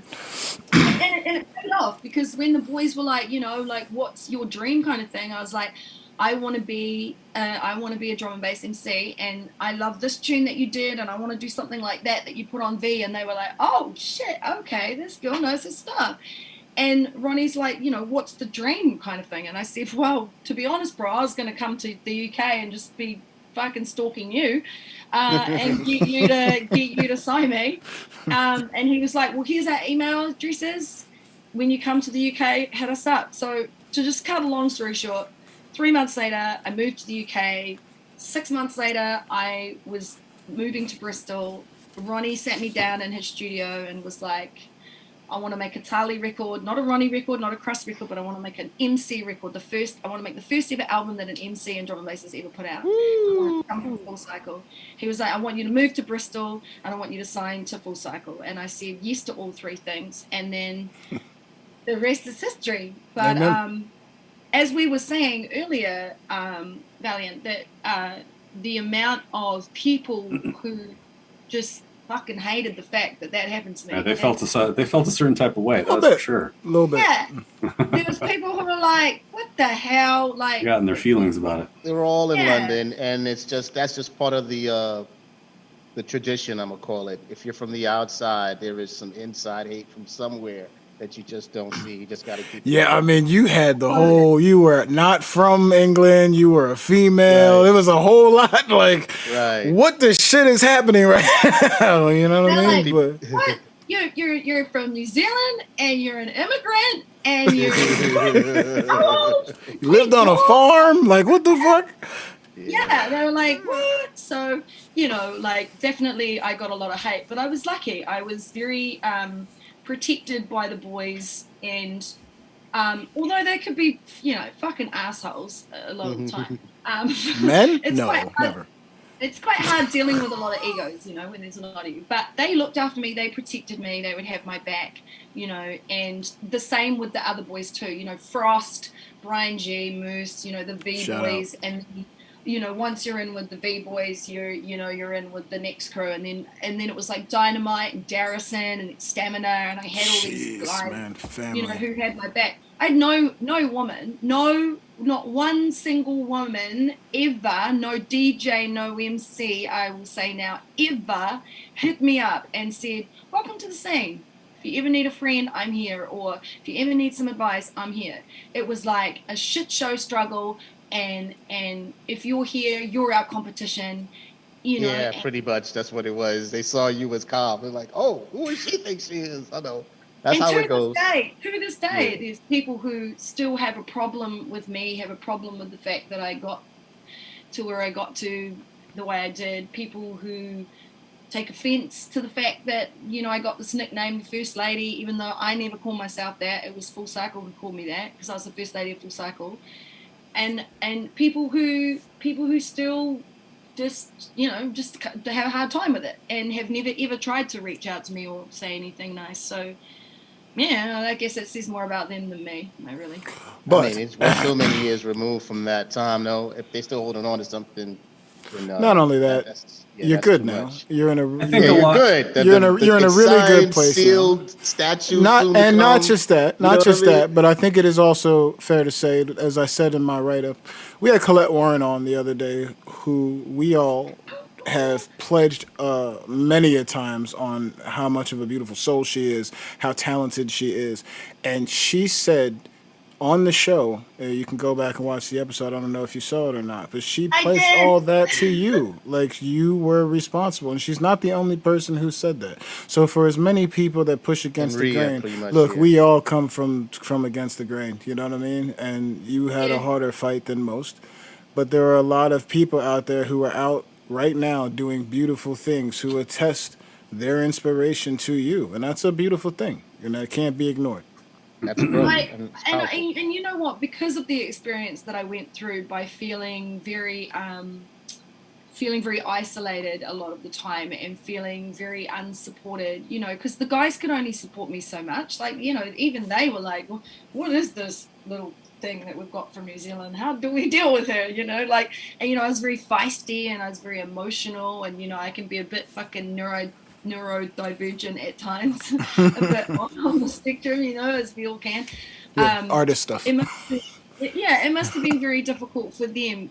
But that's why I think that it's so important for me that I do what I do now. I mentor young women, and anytime someone new is coming through the scene, I make a point of messaging them. I messaged Ria when she first came through. I messaged Jenna G as soon as I knew she was. Both of them. I made a point of being friendly with them. Me and Lady MC, we didn't get off to the best start, but we made a point of she made a point of reaching out to me and saying, like, I'm sorry that you felt this way and I made you feel this way and I want to be your friend. And the minute we started being mates, it was like, oh shit, where have you been my whole life? Right. She's awesome. Just so dumb. Well, I was gonna say, Tali, do you think that whole like feeling of competition and stuff like that amongst women in the UK was because of the environment? It was such a male dominant thing that there was only a few spots available for women in the industry, and they just kind of felt like fighting for their scraps. Totally. Or, I remember reading this interview that where they'd interviewed some woman, and Chickaboo said, she's like, oh well, something like, it doesn't matter. There's only room for one of us anyway. And I know that she was meaning me, and I know that would have come from a place of her feeling like, like, yeah, who the fuck is this chick who'd come in, and and I never ever meant to make anyone feel that way, certainly. So it wasn't, and she obviously wouldn't have felt that way really deeply. It was that the society, the scene was making us feel like conditioned you that way. Yeah, and that there was only space for one of us, and that's really sad, because I always feel like it would have been so much easier if actually we'd been given the space to band together and be strong, all of us, but there weren't actually that many of us. Storm was always really nice to me, but she was someone I sort of idolized. And always found like, oh, it's Storm, It's like, oh, she's the nicest person on the planet. Yeah, she's amazing. Hey girl, let's she's go get so a wine. awesome. I could never do that with her, because she's Storm. But now I could. now I know Jane enough that I could definitely be like, hey girl, let's get a wine if I saw it, So I just I really make a point of trying to make space for other people coming through and make them feel like they belong, and that I am their big sister. I can be there for them if they want to hit me up, and so far that's working, I feel. Yeah. So basically, if you email her right now, anyone out there, Roti and Poutine solving. Like follow me on Instagram, MC Tali Official, because I get lots of people messaging me, lots of women messaging me going, I saw you on Sunday, you're amazing, I feel inspired, give me some advice. Also, I will make time if I can. Also, all the people who want to hear the elaborated story of that, you do have a documentary out right now called Lyric on My Lip. You can easily go access it. It's a pretty good doc. You should go check it out for sure. Yeah, I'm in it. Watch it. I guess it's an interesting question to ask. I guess in sort of a, well, do you feel like there is a lot more vocalists now than back then, or is it just about the same, as far as in drum and bass is concerned, as far as the MCs and the singers and the females, what? I thought about it the other day. Is vocal drum and bass making it stand? You know what I mean? Yeah, I definitely think there's always been, if you think about it, there has always been a lot of vocals in drum and bass. Remember like Koshin and Kenna G and me. Breakbeat Era. Stamina, Breakbeat Era, hugely influential album. Shout out. Oh my God, that album's incredible. Shout out Lenny Laws, man. She's amazing. Oh yeah. So there's definitely been a lot of vocalists. I just think because drum and bass is much more commercialized now and much more mainstream, that and because of the world that we live in terms of social media, we're more aware of the vocalists out there, and vocalists probably have more of an opportunity to come through than perhaps they did in the past. In the past you kind of had to be on a label, or you had to play a club night, whereas now you can just sing on a tune, put it on Spotify, and you're out. You're done. But also, there's definitely more female MCs coming through. I mean, the UK particularly is nurturing a particular kind of MC, more the double time jump up girls coming through the hype, which is bloody brilliant. But also, I'm on the lookout for some more conscious MCs, who follow the same kind of vibe as me. Shout out to MC Wiser, man. She sings and MCs, and she's one of the only other people I know kind of doing what I do at the moment, who can spit bars but also sing like an angel. Shout out Sophie. I'm glad you put that in the chat there, Gwen. But yeah, Sophie. And a little sound. Sophie, my God, of course. How could I fucking forget? Okay, absolutely. When I first met Sophie, I was in Miami, and she was like, I'm not sure if I should be like MCing or if I should be singing, and I was like, shit, girl, do both. But I'm talking new school. Like Sophie's been around forever, and also Deism as well. Deism chats and sings too. True. I'm talking like new school. So like Wise is one of the only people I sort of know who's doing that combination of surefire bars and then singing really beautifully. Yeah. That's there. Yeah, for sure. So, Lyric on My Lip, obviously, landmark album, hype album. Like I said in the documentary, like Blazon's like one of my favorite tunes back then. Oh, loved it. It made a huge impact, right? So now the anniversary of that album came about, and it was not previously available digitally. So Yeah. what happened? How did that whole thing come about, where you were able to? Did you remaster it and all that stuff? What happened with that? No. Didn't master it. No. I basically found a whole lot of little old VHS, little videos from. I used to have a camcorder that I would take with me on tour, like to Miami and stuff, and record certain things. I've lost a lot of footage though, unfortunately. I lost a lot of Very tour smart. footage. We all did. Very smart. I must still add. I had some great footage that I lost that I would love to have used, but I remember finding the stuff and looking at it. I had to watch it on the Handycam, and I was like, shit, I need to get this digitalized, man. This is cool. I need to keep this stuff. So I went and got it digitalized, and then I was like, oh shit, this is coinciding with the 10-year anniversary of Lyric on My Lip. I should probably do something to celebrate that. So I hit up Ronnie and I was like, yo, do you guys want to do anything with it? And Ronnie was like, well, not, what do you want to do with it? And I was like, okay, well, do you mind if we put it up digitally and stick it up on Spotify and stuff? And actually, how would you feel if I made a documentary?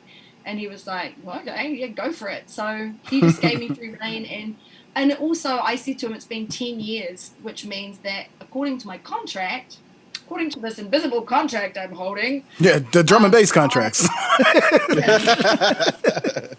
I remember the contract though. I was like, so I get to own the music after 10 years. I was like, wow, that seems like a long time. But it's gone by in a flash. I now own the rights to the music. It's my music. So Ronnie sent me the stems to all of the tunes. Oh, great. And I was like, I can't be like getting them all mastered, like, because it's all stems and all. So I was just like, no, I just want to make it digital. And I'm going to make a documentary. So that's what I did. Just because I haven't got enough stuff to do with my life. Right, that's what we all say, right? You open one box to find 6 more boxes inside. That's the rule. You That's know? how it goes. Hey, not to deviate, but he brought it up, and I had it queued up, and I do love this fucking tune. So I kind of want to play it if you don't mind. What tune? What tune, Amazing. Ronnie? Oh, amazing, yeah.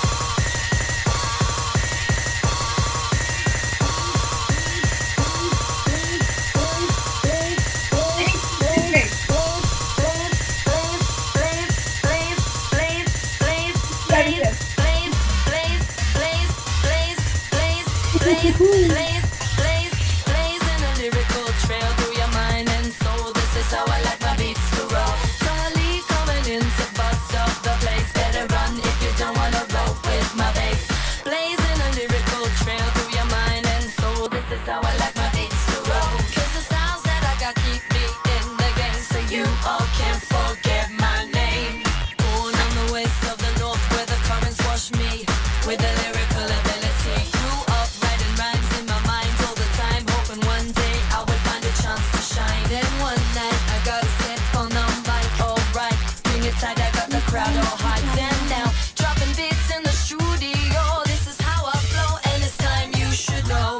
Blazing a lyrical trail through your mind and soul. This is how I like my beats to roll. Tali coming in to bust up the place. Better run if you don't wanna roll with my bass.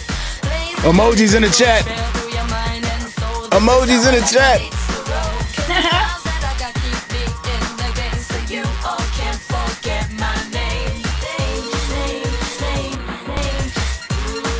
I remember the music video.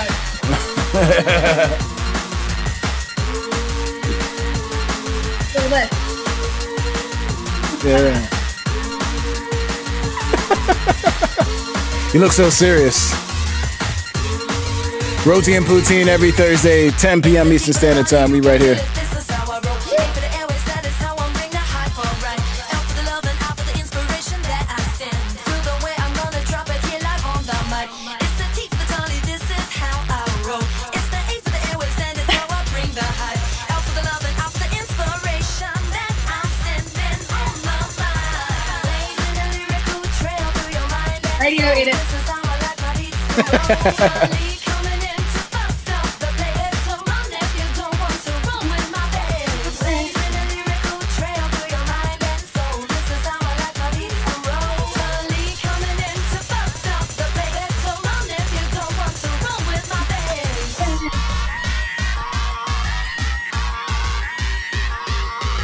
Chat going crazy. I like it. It's how we treat classics and legends in here, right?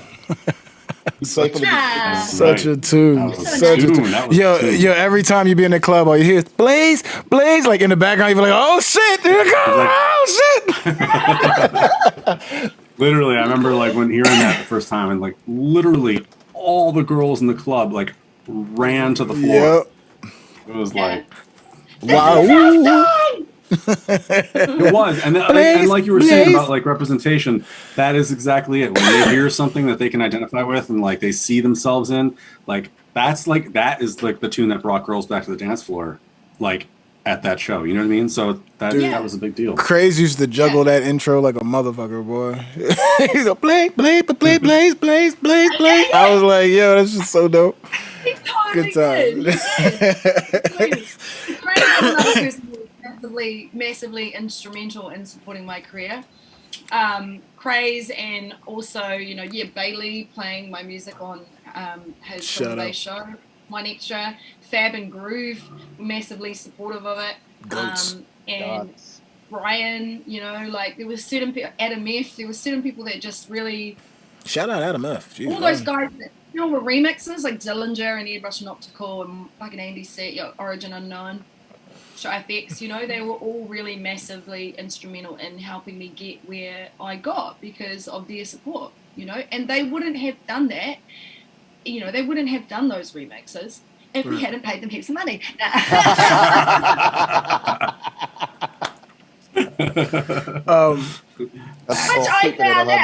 Which I found out later on out of my paycheck. Right. It always does. So let's talk about the now, because you've got a lot going on right now. Before we even get into the fact that I'm seeing you on live performances out the blue and full on, like what was the last thing what was that thing I just watched? What was the Milford Sound live stream? Yes. Oh, speak about that. Speak about everything. What is the Tali of right now spearheading? Well, I'm playing a shit ton of raves. I just did in the last 2 weeks, I've done 6 shows. So I did a show at the Town Hall in Christchurch with the Symphony Orchestra. That's crazy. Singing drum and bass with a very legendary New Zealand artist called Tiki Tane, who you might have heard of. He sings on some drum and bass tracks, like he did that "Don't Tell Me What to Do" with Dawn. So Tiki's one of my best friends, and he's very famous over here, and he invited me to sing my track Forces, the Trey remix, because you and me are like with this full string orchestra, symphony orchestra, which is pretty amazing. The following night, I emceed with Halogenics in Christchurch. Oh, shout out to Halogenics. Yeah, for sure. Then I had my week off, and then on the Friday night I flew home to Auckland and I emceed with Halogenics up here. I emceed with Ciccarelli. So Ciccarelli is my husband who runs the Liquid Blowdown. He's he's New Zealand's best liquid drum and bass DJ. Has a radio show on Sundays. So him and I played together, and then Halogenics played, and Inja and Ton Piper were in the building. Famo. They got on stage. Tom never left, huh? So it was like me, Ninja, Tom Piper, back to back over Halogenics. So they just moved there, huh? They're just like, screw it, we're not leaving. Tom just left. Oh, okay. Oh. Yeah. He stayed with us for a while. So we had Ton stay with us. We had ANC stay with us. Just call us Airbnb. Yeah, okay, got it. Yeah, for real. And then the following night after Halogenics, I played a not multi-genre, like multi-headliner show with Boo, Ben Snow, State of Mind, Florida, me, Asha, a whole bunch of people. Nice. What's up? Oh, she's a girl, Asha. Oh, not Asha from Bassdra. No, Asha, she's a girl DJ from here. And then the following week, we had, what did I do the following week? Oh, I emceed for AMC. We did a no big deal. And then on the Sunday night, I did that massive lineup again with Boo and Ton and Ben Snow and Terrence and Philip and all that. I did that on the Sunday down in Christchurch. So I just got home on Tuesday. Right on. So hey, weekend off. Yes, I did want to ask you about Love and Migration, because that was like kind of a return to drum and bass form for you. Great album, by the way. I actually listen to it pretty often. Tell us about how that album kind of came together, how you hooked up with Focus for it, et cetera, et cetera. I moved back to New Zealand from the UK in like 2012, and when I first got back here, I was kind of not really wanting to make drum and bass because I was kind of over it. You know, I'd been doing heaps of drum and bass in the UK, and it wasn't really that big here. I was kind of just looking around at what everyone else was doing, and I just was like, oh, okay, I'm going to make sort of like electronica soul music. So the first thing I did when I got here was make this album. Of Things to Come, if you can see that, and this is more sort of like electronica, like cinematic pop kind of vibes, because I had to rebuild my fan base. No one knew who the fuck I was when I got back here. Everyone that was my fan back in the 90s had grown up and moved out of town and had babies. So I did this album, and then actually I've got a copy of it up here. Then I did Wolves, which was like a completely self-produced album. So everything on here is stuff that I made myself, produced myself. And the whole time, like I'm making these albums, I've got people on my case just going, "When are you gonna make drum and bass again? When are you gonna make drum and bass?" And as they do. When I'm ready. And then I did another album called an EP, called Keta, Keta, which is also on Spotify, which was kind of even more sort of deep and cinematic. And I kind of felt like, all right, when I finish this, I think I'm going to be ready to make drum and bass. And I was like, it's been 7 years. 7 feels like a good number. People are still pleading for me to put drum and bass out. So I kind of got in touch with, I thought, well, who would be a good label that I want to make a liquid drum and bass album with? Who would be a good label? And I was like, Focus. Focus seems to be putting some good shit out. So I hit up Focus, and Marco was like, oh yeah. Yeah, he was like, he's always game. Yeah, he was like, wow. He was like, yes, I can see it's been 7 years since you did a drum and bass album, and we would love to be the ones to put it out. He was like, have you got any people that you're kind of working with? And I said, yeah, I want to do a tune with DRS, and I've been talking to Diggs about doing a tune. Like, yeah, the Diggs, yeah. Yeah, and I was like, I know they're not producers, but they're the kind of people that I want to do stuff with. And he was like, okay, well, can I recommend some people? And I was like, sure. So he just basically put out an email to a whole bunch of Focus artists going, who would like to make a tune with Tali? And we got back, 20 or 30 producers. And nice. From there, I just kind of went through and picked who I wanted to work with based on what they'd done before. There were some people I connected with, that I connected with thinking I was going to make a tune with them. And then after my initial conversations with them, I decided that there wasn't a vibe between us, because I'm all about chemistry and I'm all about vibes. And there was some people I'd be like, they're a great producer, but I'm not feeling chemistry, and I don't think they're going to be particularly easy to work with. So, no offense to them, of course, it's just everybody's got their own style. So yeah, I ended up coming up with this list of people. And what was really great about every producer on this album was that I made it very clear that this was a Tali album. I wanted the tunes to sound a certain way. I wanted to produce all the vocals myself. So I did all the vocal production because I was like, I know how I want to sound. Right. I don't Which is important. Yeah, and I don't want people to pitch correct me and shit like that. Like, if you think I sound pitchy, tell me and I'll redo it. Like, right. For sure. But you know what I mean? And so I was very particular about how I wanted this album to be, because I thought, if this is going to be a representation of me now, at my age, it has to be right. And that's how it came about. And then what was really cool was that it got nominated for a New Zealand Music Award. Hey. Yeah, I was going to ask you about that. It got nominated for Best Electronic. I got nominated for Best Electronic Artist because of this album, and I was the first woman in 10 years to be nominated. Really? In that right. category. And I emojis in the chat. That's That's right. Emojis in the chat, ladies and gentlemen. Let me see them. Hey, and the remixes are fucking sick too. Yeah, the remixes were hype. They were. Yeah, they the were State great. of Mind remix is brilliant, and then we had Lensman do a remix of Paper Wasp. Paper Wasp was awesome. Can I ask a question? Cool. Where did you shoot that video for the State of Mind remix? Moody Y Beach. It is stunning. Have you seen the video for Forces? I don't believe I have.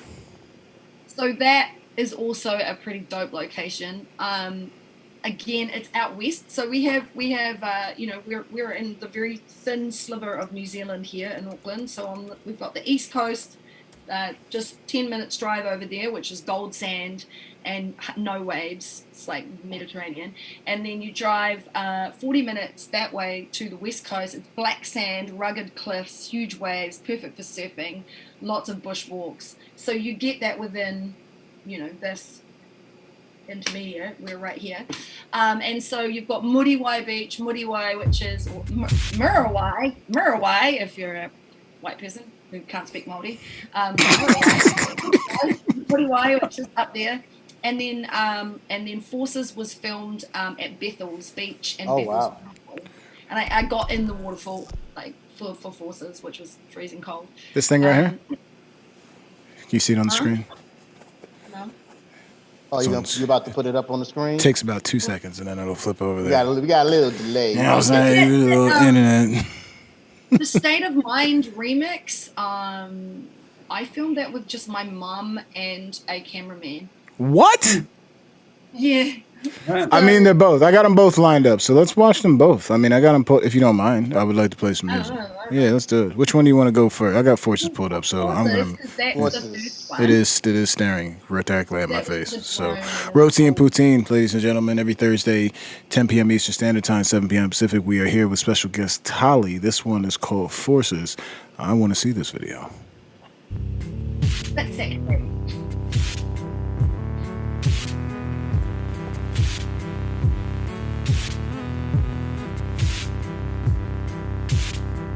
We drift like ghosts along the coastline. The water lapping at our feet. So many things they lie unspoken. But words are something we don't need. I think I've been to that beach. Probably. 'Cause I can sense your energy. I've never been to that beach. And you can read my eyes. We run and hum like frequencies, and ebb and flow like the turning tide. 'Cause me and you are like two forces colliding. When you touch my skin with your lips, I can feel my heartbeat skips. Two forces colliding. I'm blown away by the feeling. You lead on my whole body reeling. Yes, Trey remixed this. Yeah. Darkness. I feel you trembling. Who shot the video? We wait until the moment passes and start all over again. And I can tame myself from crying I love you. And I know that you feel the same. 'Cause if you didn't, then you wouldn't do to me the things that you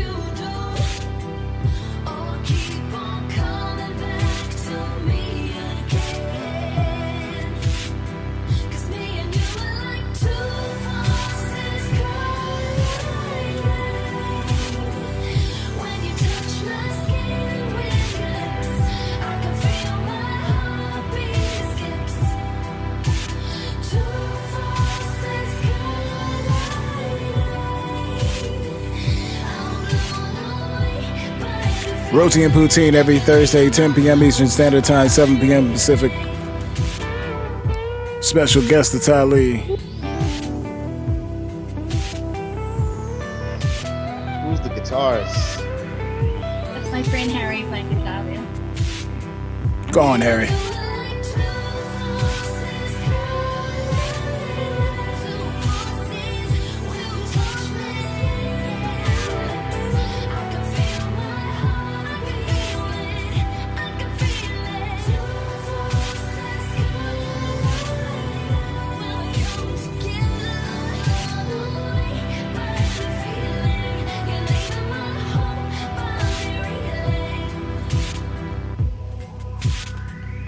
Here you go. Yeah, that beach in New Zealand, yeah? Huh? That beach is in New Zealand, looks yeah? like? Yeah, but that's not you are probably thinking of Piha. I reckon Okay. you would have gone to Piha to the big rock. There was that big rock there. Yeah, and there's like a upbeats That's took where me everybody in. goes. Shout Everybody out, goes there. shout out, Dylan and Jeremy, two of the nicest people in the scene, flat out. Yeah, I like that. That's nice. Yeah, so Trey remixed that and he did the da. Wah. It's sounds exactly like that. That was uncanny. Very accurate. Also, I want to see the show everyone this other video too. I love color. That's great. Yeah, so this Is that is the Paper Wasp remix? Is that what you're playing? Fantastic. State of Minds. Mine. This is the one right, where right. I shot this with just so just to get it in context, a lot of all the like drone footage was given to me by the cameraman that he already had. It was footage that he'd already taken. We all do it. And the Nice. stuff on the Okay. beach was him with a handheld and my mom helping me by holding my dress up or holding my coat. Bless my mom. Yeah, bless. She came out. Yeah, they came to the Blazing video shoot in London, y'all. Like my mum and dad were standing in the corner crying. Aww. Fantastic. Let's get it. Shout out Margot and Ian. I love you. Check out this one. Love and Migration, ladies and gentlemen. The State of Mind remix. The official video. It's just immediately. Look at that.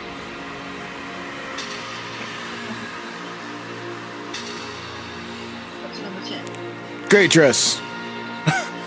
Thank you. Shout out Tanya Carlson.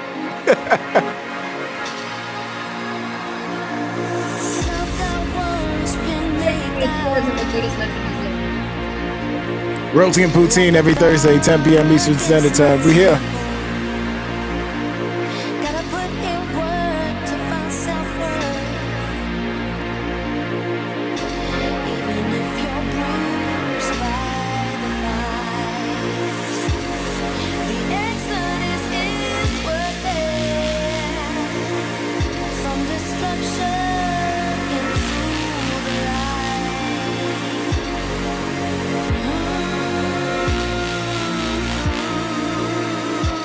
Beautiful shots. Emojis in the chat. love in my grace.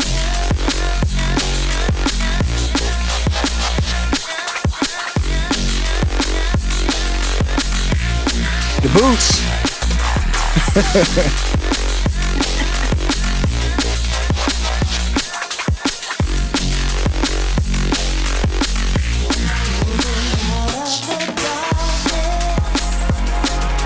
Shouting, baby, you got this.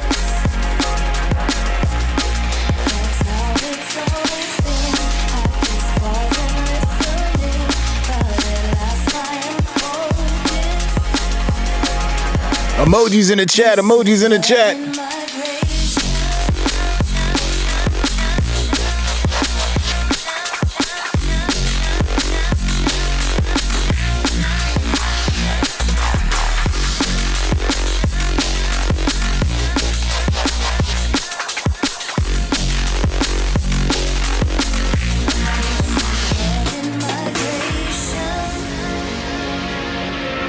From its current location.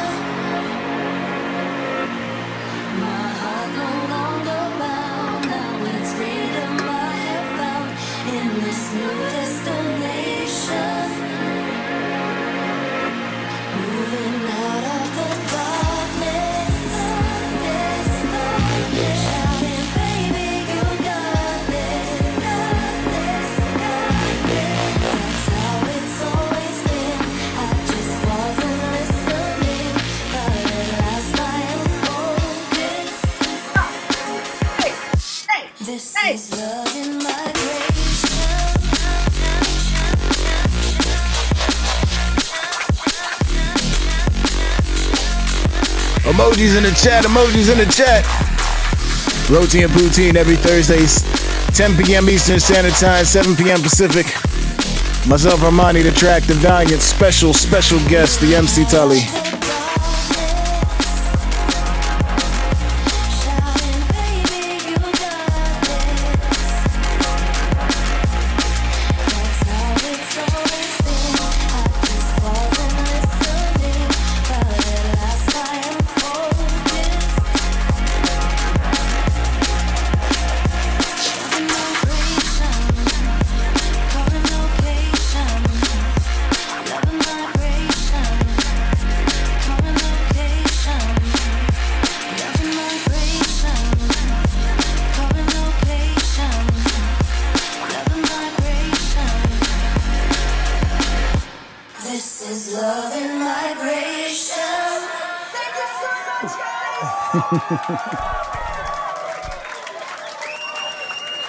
Roti and Poutine every Thursday, we right here. One more time, make some noise, State of Mind, MC Woody. Such a good tune. Such a good tune. Thank you. Yeah. Yeah, it's a good video. Hey, MJ, I've decided Hell of a video. we're going to go to Savannah and like head out to the outskirts of Georgia because like Savannah is we've had beautiful. Pavan and now you who come from these mystical places where you get to just walk down the street and take these videos. It's fucking not fair. I know. Like I know. it's like craziness. It is. It's we're very blessed to live in a beautiful place. It My is. dudes, I won't lie, Monty. Savannah is beautiful. I mean, Oh no, it is. I know. I'm down there regularly. It's just it's funny because I've been to New Zealand. I haven't been. I've been to Dubai as well, and they're both just the amazing. Yeah. Well, he's in Dubai now, but he was outside. But just the whole simple fact, like when you shoot videos like that, like even the way the blue dress pops against certain colors of foliage, and then you had your green. You have so many different levels of color that just pop in where you're from. It's a beautiful thing. Sorry, The light. it's a weird thing for me to go on a tangent. Yeah. Sorry, it was a weird tangent. Whatever. Okay. I think you're muted, Valiant. Muted Valiant. Yeah. You got to take your mute off, sir. Hey, All we saw is you laughing at me, but we couldn't tell what you were saying. what's funny is I think I clicked it twice, and I thought I wasn't. Anyway, I thought that I unmuted it. But I That's guess fine. not. It's we're real professional around We're here. here now, V. Don't worry about it. So, Tally, Collette went into it a little bit. Was that your kind of like first experience in terms of like sort of mentoring somebody?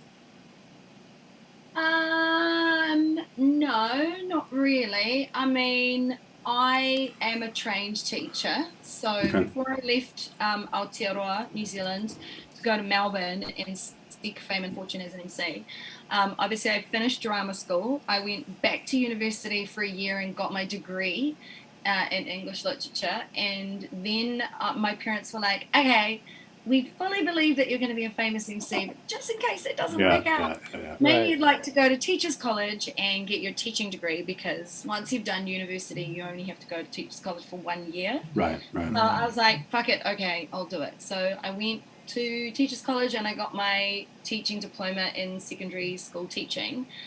And it was a good thing I did, because when I got to the UK, for the first few months, my work was I was a substitute teacher, and basically made money that way, working in inner city London schools, which was just awful. And Substitute teaching in inner city schools is Substitute teaching in general is a fucked up gig, but yeah. And Yeah. I was like, I was just grateful to basically have that experience, because it pushed me into really wanting to be an MC and made me realize that music was exactly what I wanted to do and not teaching. Right. But then in my last 2 years living in the UK, when my husband and I were saving money to move back to Aotearoa, we we had to do a lot of extra work. MCing wasn't just making me enough money. So I went back to teaching. I was teaching at a special needs school. And I also was doing mentoring at a place called the Pie Factory down in Gray's End, at the end of the fucking line anyway, south. And it's where Pocahontas is buried, that town. Oh, okay. Gravesend. Gravesend, right. Because it's her grave that's down there, yeah. So I was going to this place and I was teaching young offenders, guys with, ankle bracelets. Right. And I was teaching at this youth place, and basically teaching these kids who were like, this is when I kind of knew that I was actually a good teacher, because I would say to them, what do you want to rap about? And they were like, oh, I don't know, my life's boring, I ain't got nothing to talk about. And I'd say, okay, well, what are you doing? Like, what do you do? What do you love doing? And they'd be like, oh, well, I'm doing bricklaying in it. My girlfriend's pregnant, so I'm learning how to bricklay. And I'd be like, all right, why don't we rap about that? So I'd be like, so what are you doing? What are you doing when you put the bricks on the ground? And they're like, building a foundation. I'm like, boom, that's the first line. I'm building a foundation with this information, like that I've been given, and just this life I'm living and all that shit. And kind of just basically teaching them to look around them and use their world, their existing world, and tell a story, because everybody has an interesting story to tell. Everyone can make something interesting out of where they are. And I remember the teacher being like, wow, like, you're really good at this. I was like, oh, okay, cool, thank you. And then I remember my friend Susie being like, hey, could you teach me singing? I was like, no, I don't really know how to teach singing. She was like, can I just come around and you just give me some lessons? I was like, fuck, okay. So she came around and we just were kind of like bumbling along. I was doing breathing exercises with her. I'm classically trained, so I do know how to technically teach people, I guess. So every time I would teach her, she would start crying. I'd be like, what am I doing wrong? Why are you crying? And she was like, no, you don't understand. It's the breath release that you are teaching me is just unblocking stuff within me. And I was like, shit, okay, there's so many levels to this teaching buzz. And then Collette was like, I want to learn how to sing better. I was like, okay, well, if I can teach underprivileged kids and I can teach a friend who doesn't know singing at all, surely I can teach somebody who's talented. And just started teaching Cole. And the other thing was, when I was about to leave the UK and Collette was like, how am I going to record songs off my own bat? I was like, get Pro Tools and I will teach you how to use it. So she got Pro Tools on her computer, and I basically sat with her and we took notes and we wrote out the instructions so that she could physically use the instructions to set up her own sessions that, when producers send her tracks, and she could record on them. Right. So from that, it kind of just became this whole thing where I was like, I'm quite good at this teaching thing, and I get such a good feeling out of giving back in so many different capacities. So it makes sense that as a musician, I would use teaching as well, Absolutely. And look at Collette now, coming out with a brand new EP called Black Rainbow. I know, she's so good. You might want to go check her out on her socials to make sure you get when it's coming out. Anyway, so kudos to that, because that's key. That was a dope story, man. Yeah, wow. I like that a lot. They say, those who can teach. Exactly. And it's so true, because we have so many, and you all know this, Stallion, that there's so many people out there who go into teaching and their attitudes are just so not. They're there for the paycheck. They think it's going to be an easy job. They're there for the vacation time and blah blah blah. I mean, don't get me wrong, I'm there for the paycheck also. Yeah. Well, well, that's just it. Especially in the States, people think that teachers should be doing more, and they don't deserve all the pay that they get, because it's like we're some sort of charity. That's horrible. It's what I mean. I know. I've actually known a few teachers who, they started out that way. They started out being the type of teacher that was kind of there for the paycheck, but they actually kind of fell in love with the profession, which is great. But the number of people that just stayed kind of bitter and miserable is unfortunately bigger. So that's why it's important to not also get stale in your position, in your job. So I do this thing where I teach for the New Zealand Music Commission, who are a government-run agency, and they send me into schools around New Zealand, and some of them are from low socioeconomic areas, and some of them are quite posh private schools, and it just really depends. And I go in and I do music mentoring. So it could be anything from teaching them how to write lyrics and song structure, to critiquing what they've already got and helping them change their existing structures of their songs, things like that, right? And I always tell my story about Roni Size. And these kids, they ain't got a fucking clue what drum and bass is. They ain't got a clue who Roni Size is. But by the end of it, they are in it. And they're just like, oh my God, the story's amazing, and I want to know what drum and bass is, and I want to, and they want to find shit out. Tali goes, well, check my album out. You'll find out everything you need to know. Right on Bandcamp. Here's the link. Yeah, but the great thing about the New Zealand Music Commission is that you're in different schools all the time, so nothing ever gets boring. The longest I've spent teaching at one school was a primary school for 3 years. I taught them choir and stuff there. Beautiful school in a low socioeconomic area, large Polynesian community, beautiful people to immerse yourself with, and amazing children. But it was like Groundhog Day. I was teaching the same shit every week, and it got to the point where I was like, I don't want to go to my job anymore. And the minute that I don't want to go to my job anymore, I'm not going to my job anymore, because my mental health is more important, and my passion and my love for this career and for these children is more important. Amen. And it will be detrimental to them and to me if I stay. So I ended up leaving, and now I teach at Albany Senior School. Big up to all my drum and bass DJ kids at the school. Yeah, a lot of us.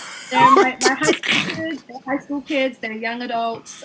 One of them just turned 18. He's now officially able to go to a club. He mixes drum and bass. His name's Takarat. He's an amazing young producer, DJ coming out of Auckland.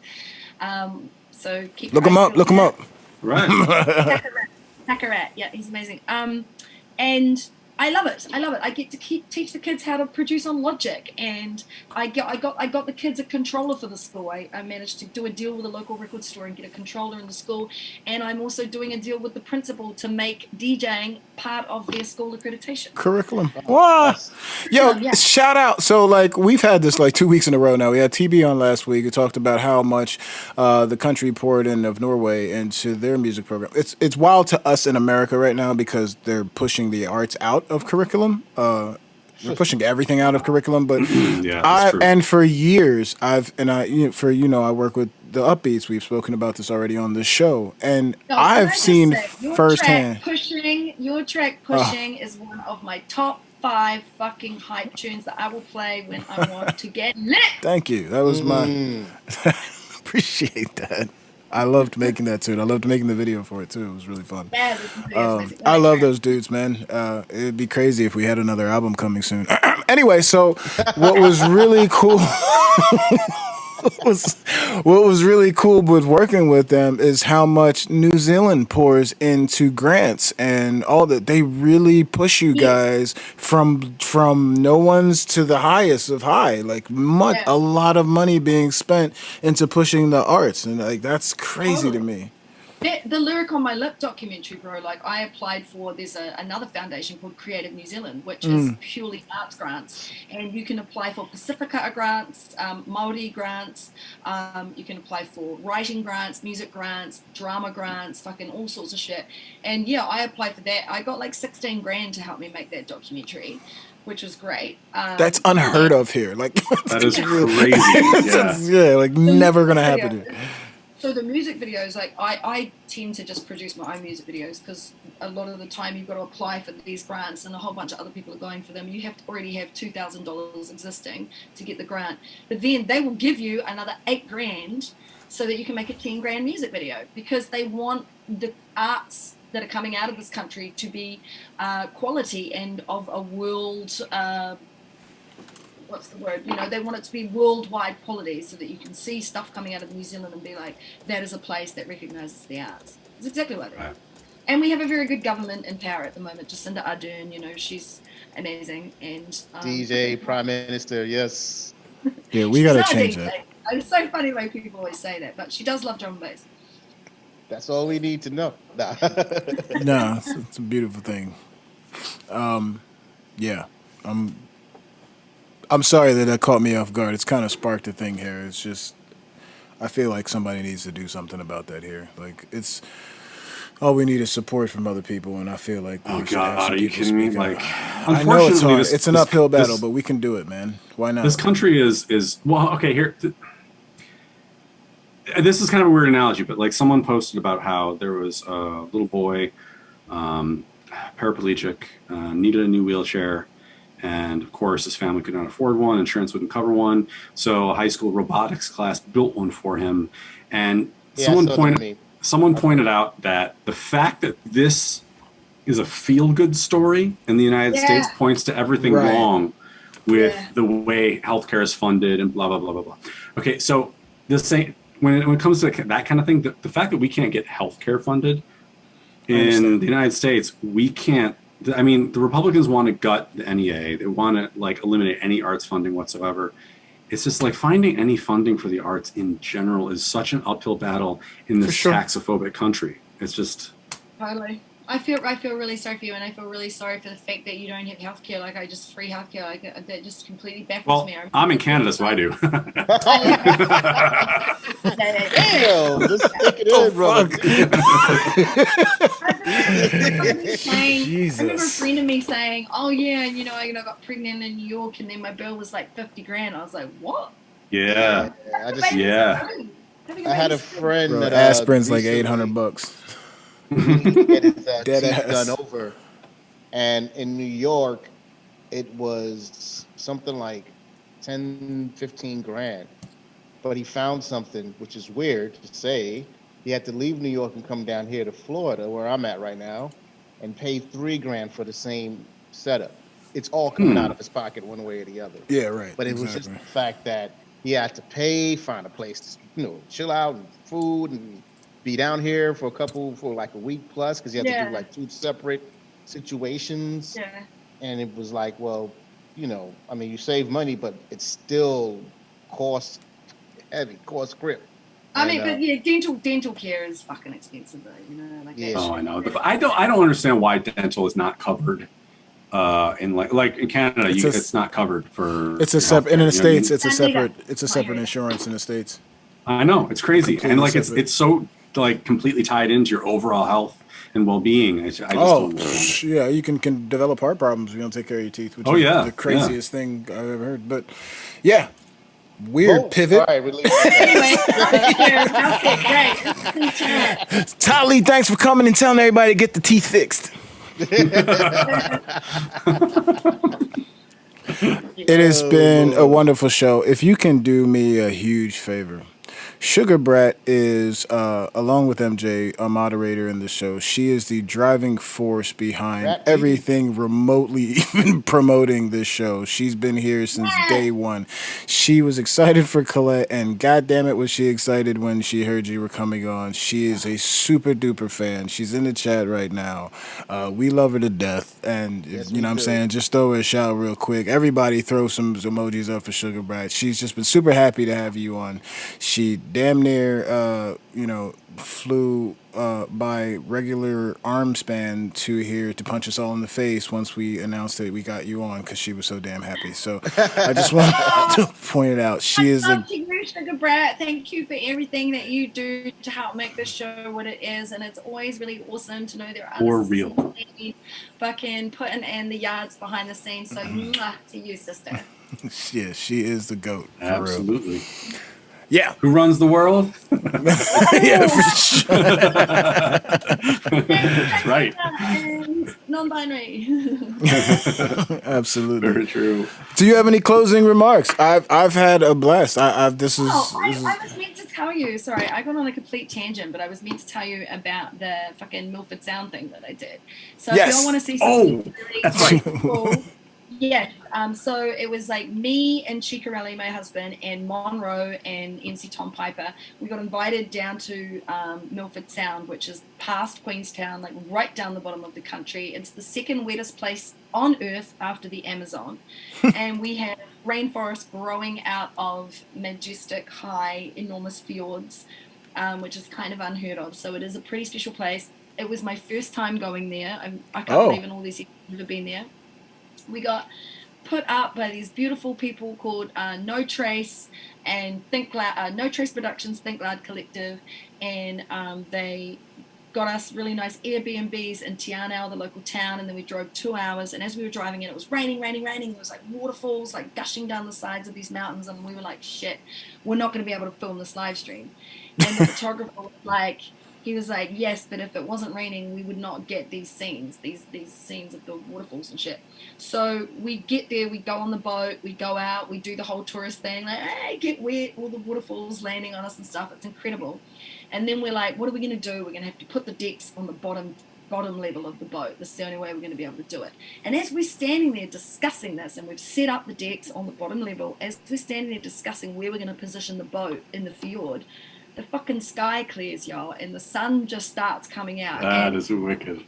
Bro, you should have seen how fast we moved. We were like, get everything upstairs. Just like unplugging shit, moving it all upstairs, replugging in cables. The boat starts moving out into the fjord, and then me and Ciccarelli get on, and the sun just breaks. And you can see it in our faces in the live stream where I'm just like, because there's just like all these massive, like, you can finally see the tops of these massive fjords of these mountains, and the boat is just this pissy little like toy moving along. It looks incredible. Yeah. So that was Understatement. really incredible doing that as well. But now I've got a couple of weeks off, so I'm just working on my production right now. Nice. Chilling. Yeah. Sugar Brad, if you can find it now, where is that on YouTube now, or where is that? Yes, so It's if on you YouTube. go to YouTube and go to Think Loud Collective, Sugar Brat, you can find Think Loud Collective on YouTube, and the video should be there if y'all want to watch it. All Y'all, right. I keep saying y'all like I'm American. It's real cute. No, it's fine. Y'all. Excellent. I forgot. I totally forgot to ask you about that. Track No, you Track did. talks like he's Australian all the time. Give us some Australian. I'll give you some Australian. Hi, my name's MC Tali. If I was Australian, I'd talk like this. It's very high up in the nose. T can't tell the difference. Everything is really, really wide, and it's all really wide, like up here. Yeah. Whereas, like, Kiwis, New Zealand, it's like, bro, it's all really in the front of the mouth. Yeah, black. I just love the way you pronounce E's. It's fantastic. Black and Dika. Yeah, Black and Dicker. You can't trust the media. Yeah. What's funny is you talk about accents. Track can't tell the difference. You should hear his British accent. It's like the worst thing. It's fantastic. It's We'll save that for another show. no, that's a whole episode on its own. So my husband is North London, so Is I he? have a slight English accent. Yeah, so I was like, do you want a cup of tea, baby? Yeah, yeah. You nailed it earlier when you were talking about the kids. Like Bro, that was. listen, yeah, I was like, fucking Not- yeah. It's just like I literally pictured the person you were talking about. I am a voiceover artist as well, so I do a lot of TV. Love and it. Stuff. I do It's- lots of interviews and stuff, which is always fun. I'm trying to do more of that. It's so fun. It's the best. Before we go, Yes. can I plug my book? That's why you're here. Do what you gotta do. You're making us First all of look all, bad, but sure. yeah. I didn't know you had a book, so like, yeah, absolutely. Please. I didn't know I wrote a book. You No. know I wrote a book. No, I didn't know. No, So what's really funny? We don't is really that do research beforehand. Sorry, we just, you know what I'm saying. we don't. You know, Dynamite wrote a kid's book. Yes, we did know that. Right, so he was writing that book, and at the same time I was writing this book, and we were speaking to each other, and he was like, I'm writing a book, and I was like, same. And he really encouraged me to get this over the line. So it's kind of longer. Just it's not long. It's easy reading. Yeah, it's a My book. mom painted the cover. She's an artist. Big up, mom. Big up, mom. Sweet. Hey. Margaret Scott Artist on Instagram. Go and have a look. So basically, because I love writing and I love words, you know, I've always wanted to write a book, and my parents were actually super instrumental as well in getting me to fucking start this and finish it, and they helped me with a lot of the facts about this, because the Little White House did actually exist. It was a place down the road from where I lived on the farm. It was a transient workers' cottage where workers and families would come and go. Bunkhouse. Yeah, a what? A bunkhouse. What's a bunkhouse? That's some Italian shit. I have no idea what he's talking about. It's because I live in farm country. I was gonna say that's some buffalo shit. The offshore workers, the migrant workers, they live in bunkhouses. So it's where they live seasonally. These aren't migrant workers. These are just like the farm workers. So you have share milkers. So they're share milkers. So they're people that help the main farmer milk, or they might just help run the farm. But sometimes no workers were living there. We would get like families, like immigrant families, or sometimes like a bikie gang lived there at one stage, and blah, blah, blah. So anyway, it's all about this house and all the people that lived in it, but it's told from the perspective of the house. So the house is a living, breathing entity that experiences life and the passing of time through the eyes of the people that live beneath its walls and beneath its ceiling. Wow. And as the house gets older, as time passes and the house gets older and it becomes more and more decrepit and, shit paint peeling and walls falling in and stuff, we sort of start to experience the feeling of transience and life and death, because everyone who lives in the house can leave, but the house can never move from where it is on the side of the road. And so it can only ever perceive the world from one perspective other than of the people who live beneath its ceiling. So it's kind of sad, but it's also bittersweet. No. There's a twist. There's also a twist at the end, and it is based on a true place. Yeah. Where can we find this book? Where can we find this book, Tali? Well, you used to be able to find it on Amazon, but you can't anymore. So I actually have like 20 copies left. Okay. That's So it. I will send this anywhere in the world to anyone who would like to buy it from me. It is 30 New Zealand dollars plus postage, and I will sign it for you personally and send it to you wherever you are. Look at that. Roti and Poutine exclusive book signed from the MC Tali. I also write a book. Did you? No. I am. I'm currently writing a You book. are writing a book. Yes. I've been writing a book for like 6 years, so it's not. But I'm going to illustrate it too. So, Yes. But please go that'll grab take her another book. 6 years. And we will wait for Valiant's book. While you're waiting for Valiant's book, please go grab MC Tali's book, The Little Come White and hit me House. up on Instagram if Yes. you want it. Yes. At MC Tali Official, and just message me and be like, yo, I want a book. Also, Dynamite's book. Go grab that as well. And Born Eye. Absolutely. If Born Eye has a book. So Born Eye has a book. Yep. just I got roll Born Eye, on by out. the way. As a matter of fact, I'm starting to realize how much I'm not doing. So there's that. You know what? There is something to be said for just chilling out. And I'm definitely not just chilling. No. He's not chilling out. He's working his ass off right now. So don't No, I'm listen not. to him. I'm not doing anything. I'm just sitting here twiddling I my would thumbs. very much like to get on a plane and go to Rarotonga or Fiji. Well, not Fiji because it's full of COVID, but Rarotonga right now and lie on a hot sunny beach. But maybe When are you coming back to later. the States? This is the question I like to ask. When we can come back to New Zealand without having to quarantine. All right, so I'll see you later. Like 10 years. Yeah. Why are we laughing about this? This is terrible. Gallows humor, Yeah, Gallows humor. you're right. All right, guys. Yeah. Well, thank you so much for having me. No, thank you Yes. for coming It's been through. amazing. Thank you for spending the time. It was a long time coming. For number one, I'm glad we worked it out. I'm glad you and Valiant had a nice For back and sure. forth for so many years before you finally agreed. I'm going to say it was because of Track and I. So thank you so very much for coming here, blessing us. Wonderful stories. Wonderful stories. Some that we knew. Hearing your side of things, it's a very beautiful thing. Is there anything you do want to say before you go, Words of inspiration. or anything? Just like, hey, bye, mother. I really. Dude, I miss you, man. Fuck. Absolutely. I just they're great chats. I'm really glad that we didn't just talk about me and my music, and that we actually talked about things that are actually happening, real issues in society. But I'm also glad that we had a fucking good laugh too. It's been absolutely great. I mean, other than watch out, I've got new music coming out, some new drum and bass that I've produced, and Ooh. collabs, works, blah blah blah, blah blah blah. Yeah, thank you so much for having Wow. me. Absolutely. Absolutely. Sugar Brad has lined all kinds of links in the chat. Thank you, everybody in the chat. Thank you, Sugar Brad. Thank you, MJ. Once again, you are here with the wonderful, wonderful MC Tali, my fantastic co-host at all times, the track MC, the Valiant MC. I am the MC, Armani Rain. And as we say every single week, your physical health and your mental health are very important. Make sure you keep attentive to that. If you need to speak to anybody, please speak to someone. If you can't find someone, come speak to us. If we can't help you, we will find somebody who does. But until we see you next time, please take care of yourselves and each other. We love y'all. Roti and Poutine every Thursday, 10 p.m. Eastern Standard Time, 7 p.m. Pacific. It's good to fucking see you. I hope you all stay blessed. Be good. Big up Giso as well from drums. Yo, what up? Shout out to Yeah. The whole crew. I didn't shout anybody out this week. I feel like a dick now. Yeah, louder, all y'all, man. Dilly was in here. Ashley's the teacher swag. Spade's in here.